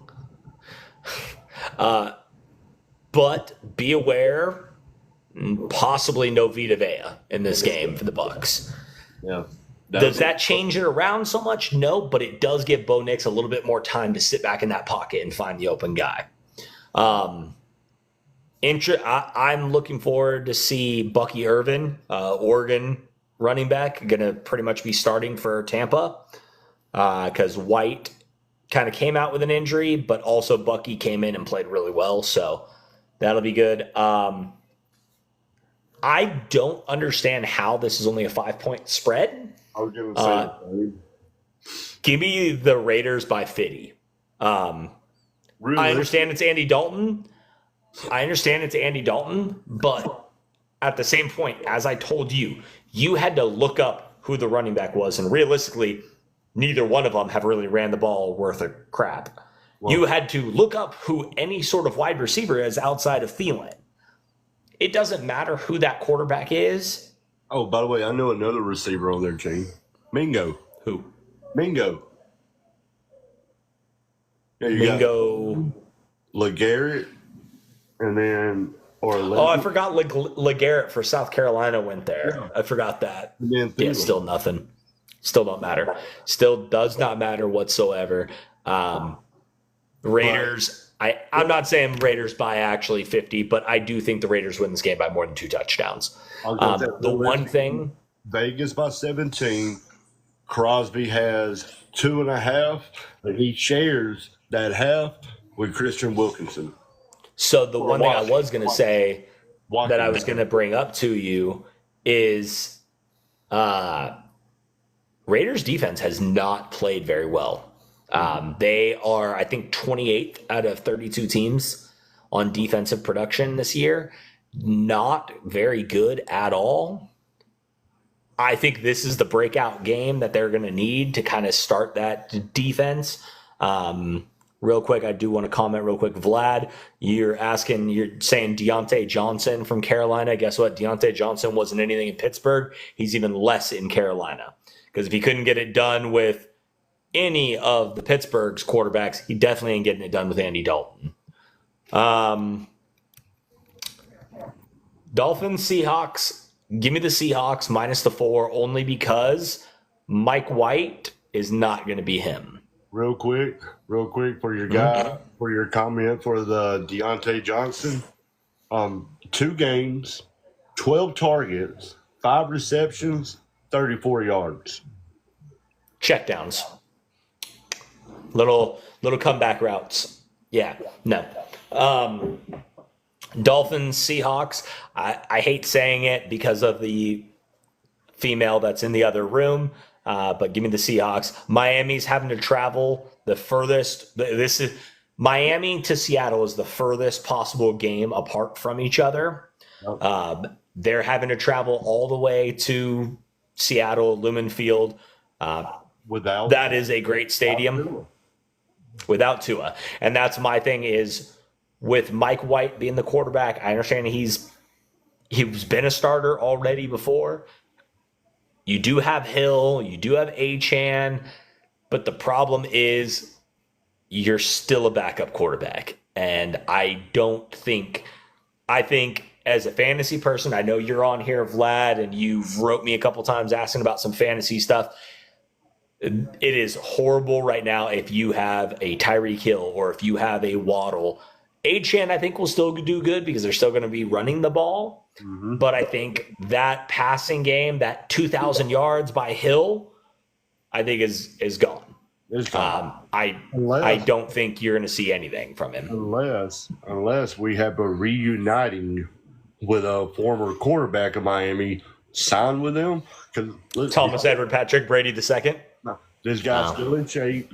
He's still youngish. No. I know who you're saying. No. Tannehill, no.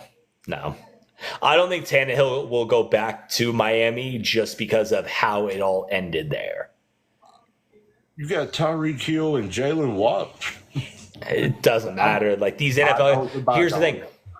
Tannehill's already got his money. Speaking of Tannehill, Texas A&M. Tannehill. I knew we were going to talk about him today. He's already got his money. What? Hey, he's got everything he could want. You're right. With money and all that, he's been a starter a face of a team, blah, blah, blah, blah, all of it, yeah. But he doesn't have a championship. And Miami, He's not going to get one in Miami though. Like Miami's not Miami. So you're gonna say Miami over a team like Buffalo, who just destroyed them, or a team like Kansas City, or a team like Houston. Miami is still fourth. I would even put them. I don't even think even Miami. I don't even think Miami would make the playoffs, even with the Jets the way that they're playing. So even bringing in Tannehill, I understand you've got you've got the keys to the Ferrari, but the problem is the defensive side of the ball for Miami still just is not there. And you can't expect Miami to do what they did last year where they scored 70 points in that game. That's not realistic. This isn't college. You don't see that. And even before the Tua injury, Bills had that game locked up. There was nothing that Miami could do to stop Buffalo. And it wasn't even stop Josh Allen. They just did whatever they really wanted to do down the field, up and down. Yeah. So I think the only savior, the only guy that could go in there that could lead the Dolphins to the playoffs and a championship is Tom said with Patrick Brady II. But that's not going to happen. I would hope, I would pray, I please, Daddy, please come back, but it's just not going to happen. Cowboys are going to lose badly by Baltimore. I can't believe this spread is only -1. We proved that we can't stop a running Alvin Kamara. We definitely are not going to be able to stop a running Lamar Jackson. As much as I would... Backed up by Derrick Henry. Yeah. And that's the thing. As much as I would love to see Cowboys come out and dominate this game to show Derrick Henry you made the wrong choice by going to Baltimore because we wanted you, it's just not going to happen. I think it's Ravens -1. And honestly, if you can take an alternate spread and take Ravens -7, I honestly would. Ravens should have beat almost I'll call them Oakland again. It'll be 2 out of 3 weeks. Ravens should have beaten the Raiders. They were a toe away from beating Kansas City. Yep. They're going to come into this game. Ravens are not starting this season off 0-3. I'm sorry. It's just not going to happen. We can get tickets for only $37 to this game. You want to go to Arlington? Yeah, you want to know where those tickets are? We're going to be like this trying to see the game. And we still ain't even going to be able to see it. But yeah, I got Ravens in this game. Your thoughts? I'm going to go Ravens. You nailed it right there when you said, you're not going to be able to stop a running Lamar backed up by Derrick Henry. Parsons can only do so much. I will say this. Both games, both first 2 weeks of the season for Baltimore, the first quarter, they fed Derrick Henry like he was a newborn infant. Second, third, and fourth quarter, it was all Lamar. Yep. Baltimore needs to start figuring out how in the second, third, especially the fourth quarter, when you're trying to just grind that clock away, how to be able to let Derrick Henry run the ball. Because you doing these, let Lamar do a 3-stop drop and then tuck it and run is not doing you any favors. Yeah. You need to start trying to find a way to do it. The first game, they drove down the field the very first possession. Derrick Henry got his very first touchdown as a Raven. And that was pretty much the highlights of Derrick Henry's night. Second game, same thing. Henry looked good in the first 2 drives against the Raiders. Then they decided, nope, we're not going to go to him anymore. I don't know why they're choosing to do that, but that's what they're choosing. I got 49ers -7. The only reason why is the Rams are kind of same thing. Who do they have to throw the ball to? Puka's out. Cooper Kupp is doubtful in this game. You don't have a third receiver.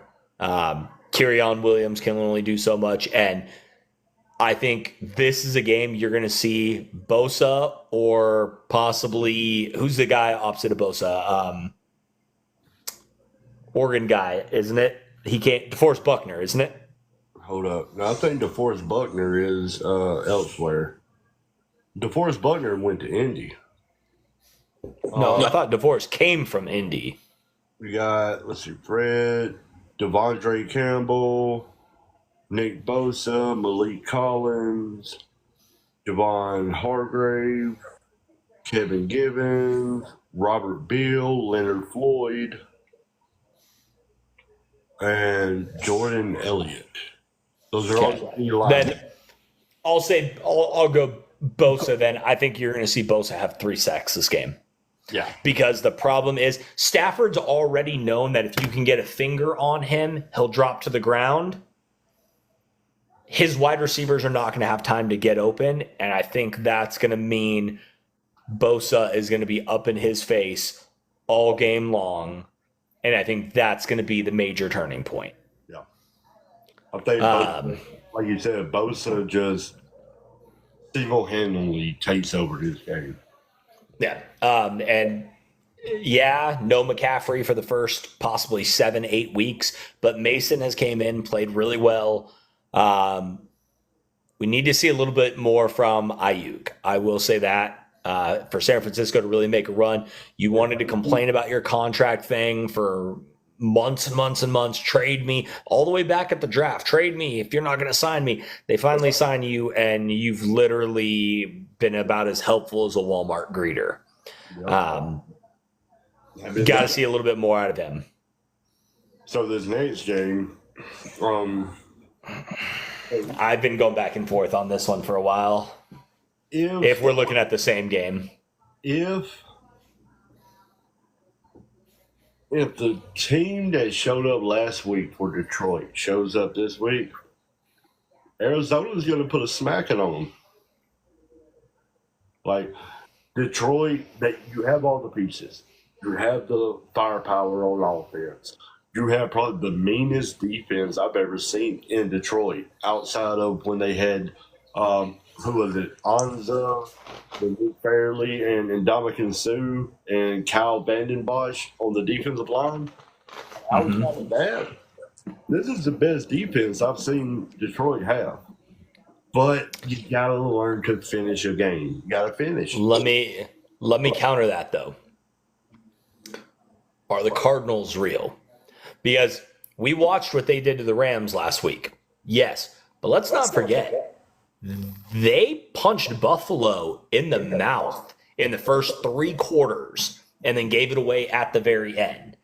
Is this a fluke team, or is Kyler? Because remember, we're going to have primetime Kyler up until the 8th week of the season. For the first 8 weeks of the season, we're going to have primetime Kyler.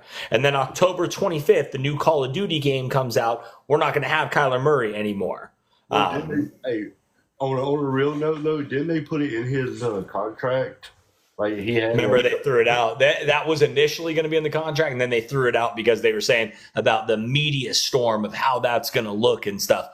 But regardless, it's still within that time frame. So is this Cardinals team? I don't know. I mean, you're in Arizona. The Lions are coming to Arizona. They coming off a horrible loss. But at the same point, you're the Cardinals that just came off of a massive in-division game. You are tied, or no, sorry, Seahawks are in first place. But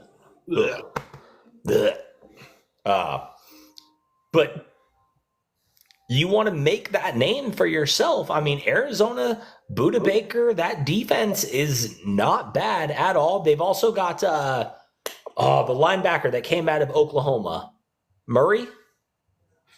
I know you had Isaiah Simmons over there as well. Isaiah Simmons. I meant Clemson. Yeah, Isaiah Simmons from Clemson. Hold on, let's see. You got hey, here. No, they do have a nice defense. Okay, so you got Budda. Then you got Matt Wilson from Alabama. Yep. Then that was the Wilson that I was thinking about earlier. You got Zaven Collins. Remember Zaven Collins. Yep. And then you got That's about it. No, you got a good linebacker core because you do have Isaiah Simmons in there. Lyle Nichols at D tackle. Mm-hmm. And then Jalen Thompson, Starling Thompson or Thomas, John Murphy Bunting at DB. Sean Murphy Bunting is good. So basically, their DBs safeties are really good. So if you're the Lions, are you trying Montgomery and Gibbs, giving both of them 25 carries this game? Because it seems like you don't want to pass on the Lions or the Cardinals. So do you just try to run it down their throat? I'd prefer, like, with that, after looking at it. So, I mean, they got a decent secondary, but their linebacking core is thick. So I think this is a game where you let golf air it out. Almiron is going to have 10 plus targets. Jameson Williams. You're going to give him at least 8 targets. Laporta is going to get a little bit of love. Watch out for a bunch of swing routes from Montgomery and Gibbs. But Yeah. I think I let golf air it out. And you know what? We're talking about Murray. Murray was the Mr. Texas. All he did in the state of Texas is win and all that. Yeah. But, like, Murray's playing really good ball. So Jimmy did I'm gonna 20 take by 12. Detroit. I'm gonna by take 12. Detroit. I'm gonna take Detroit, but I'm gonna take Detroit on like a last second field goal. I think they're gonna be down by 1. They're gonna kick a last second field goal to win by 2. And then we're gonna hear a whole thing about, man, we're just hitting kneecaps out there, man. Like, we're going after the kneecaps, and that's what we did. Our backs were against the wall. We went for the kneecaps, man. You got to put the dip probably in one first. of the. Oh yeah, I got to put the dip in. Probably one of the best coaches in football. I love his intensity, but that's what I would think is. I think Lions win, but I think that Lions win a close one. I got Lions taking it out. Give them Lions by 13. Chiefs minus 3.5 against the Falcons. I don't think that's a question whatsoever. I think the Chiefs win this by more than 3.5. Mercedes-Benz Stadium, great stadium. Yeah, the Falcons at home, but at the same point, the Chiefs travel. The Chiefs fans travel. I mean, shit, they had one of them that was robbing banks just to go to games. All right, like, this team is just too. I think this team is just too well built. Even with Pacheco being gone, they signed Kareem Hunt yesterday. He's going to be there. He's been a part of that offense. Hey, do we get to see Steele at running back? Yeah, Carson Steele. I like Carson Steele, and I think he's going to be a factor. And a lot of faith by Andy Reid giving him the ball late in that game the other night. Like, a lot of faith given it to the rookie, but I do think the Chiefs take this. I think the 3.5 is a given. I think, honestly, you'll see the Chiefs win by probably 10-13, honestly, I would say.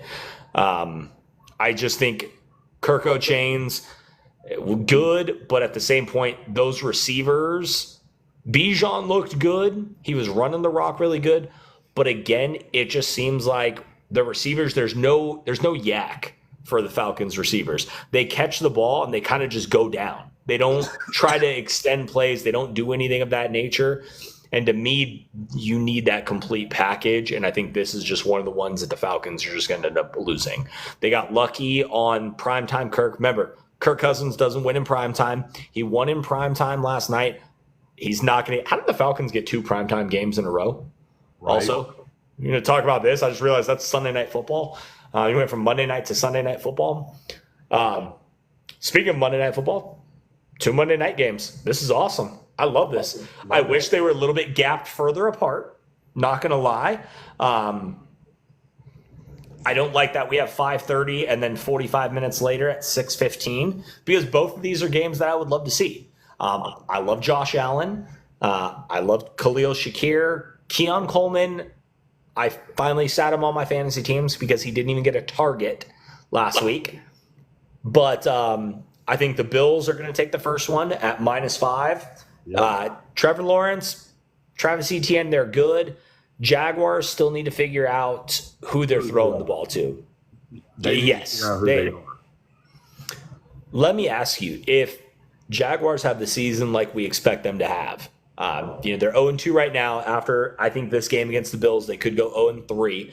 If they go 0-3, you got to think Houston potentially will be 3-0. The Colts could be 1-2 if they can beat the Bears, which is not a crazy thought for them to do that, right? Titans are, well, I mean, Will Levis, if Jacksonville does finish third in that division and doesn't really even sniff the playoffs, let's say Jacksonville finishes with 6 wins. Trevor Lawrence is coming up to that contract time. This is year 3? Yep.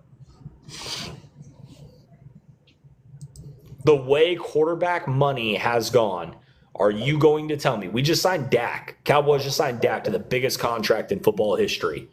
Trevor Lawrence, are you prepared to invest on Trevor Lawrence as your future quarterback going forward? Hey, I'm sorry. This is his 4th year. 4 out of 5. This is the time to make that decision then. Yeah. You got to re-sign him next year then. Is he a $40 million quarterback? Like, realistically, he's got 1 playoff appearance, and even in that playoff, they should have lost. Because remember, that was the game that the Chargers were up like 29-0, Yeah. and they blew it, and Jacksonville came out. I remember I was at Twin Peaks when that game happened. Yeah. I don't know, but I do know I got Bills -5. That team is just rolling. They're good. I like the I Bills. think even the Bills. I think the Bills, how you said Jacksonville needs to find out who they are. I think the Bills are still trying to find out who they are, but guess what? They're winning while doing it. Working. And then the last game of the night, and one that I'm honestly I will probably watch this game more than I will watch that Jaguars-Bills. There's a lot of drama going on there. Not drama, but a lot of egos. I mean, Commanders-Bengals, I'm just excited to see Jaden Daniels. And Vlad did say that Lawrence signed an extension through 2030, $55 million per year. So that's wasted money. So he's your quarterback regardless. I don't like that. But back to this game. I like the Commanders plus the 7.5. I don't think that they're going to win the game. I think Cincy does win the game. But I will tell you, watching that Bengals game this last weekend, did you see Jamar Chase get into it with the ref and get the 15-yard penalty? And then Joe Burrow and him getting into it. Burrow was trying to hold him back, and he was going at Joe. Jamar, he's not going to be a Bengal. I think you're going to see Jamar gone after this, potentially after this year. If Bengals are smart, if the Bengals are genuinely smart, okay? Do you want to know what I'm doing right now? I'm answering that phone. What can you give us for Jamar Chase? Yeah. Because let's be honest, that body language of how he acted, that cost them the game, realistically. Everybody wants to say the pass interference call, that 15-yard penalty, because if they would have picked up the first down, that would have ran more clock off. They could have potentially got a touchdown on that drive instead of the field goal that they had to take, but you would have left Mahomes with less time than what you gave him. But instead, you took a 15-yard penalty to make it 3rd and 20-something opposed to 3rd down and 4. Mm-hmm. And the way that he went at, like you said, the way that he went at Joe Burrow, went to the sideline, didn't say anything to anybody, just threw his helmet. I just don't think he's going to be a Bengal after this year. And if I'm the Bengals, strike while it's hot. Well, I'm sitting here. Why wait and let him walk away?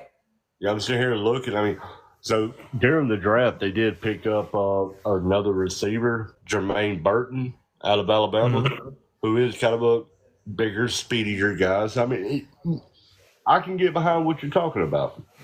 The only thing is, like, it would be really hard right now because Higgins is still injured. So it's hard to say give up your number 1 receiver when even your number 2 receiver is not in the game. But to me, if the Bengals, let's say the Bengals go into this game Monday night, and let's say Jaden Daniels shocks them and the Commanders pick up a win, right? Uh-huh. You're the Bengals. You're 0-3, and you've played the easier part of your schedule. Yeah, Kansas City was difficult, but last week against Kansas City was difficult, but week 1, you definitely should have beat the damn Patriots, and you didn't. Now you've got week 3 against the Commanders. If you lose 2 games that are pretty much you already marked as wins, how are you not making the call on Jamar Chase? Because he's gone regardless at the end of the year. Why not say, hey, you want Jamar Chase? Jamar Chase is a top 5 wide receiver in the league, right? You hate to see him go, but you can't tell me if Carolina called, hey, Carolina, you've got Bryce Young still. I understand you benched him, but he was still your number 1 pick. If you really got faith in him, give him a top 5 receiver in the league. Give us your first round pick. Guess what? Carolina's picks, even with Jamar Chase, Carolina's pick's probably going to still be a top 5 pick. Now you're Cincinnati. You got a top 5 pick in the draft, plus wherever you finish. And if you start out the year 0-3, you're potentially looking at a top 10 pick. So you're doing exactly like what the Bears did last year, or what the Texans did the year before that with Stroud and Anderson, or with Williams and Rome. Building. You're the Bengals, and you have 2 top 10 picks for a guy that's basically already going to be leaving. You know what I mean?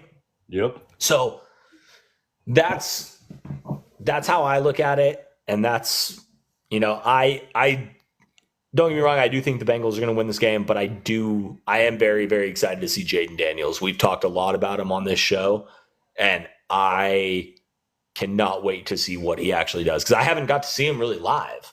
You know what I mean? Like, everything I'm seeing is kind of highlights, and they really don't even show much highlights. He's quick. I watched his game last week. He's quick. Yeah. So I mean, yeah. But I guess that's a show. That's about it. I mean, so wow, we went almost 2.5 hours tonight. Jesus. Well, we got to start finding ways to make this go quicker. Yeah, we're gonna be sleeping on the couch.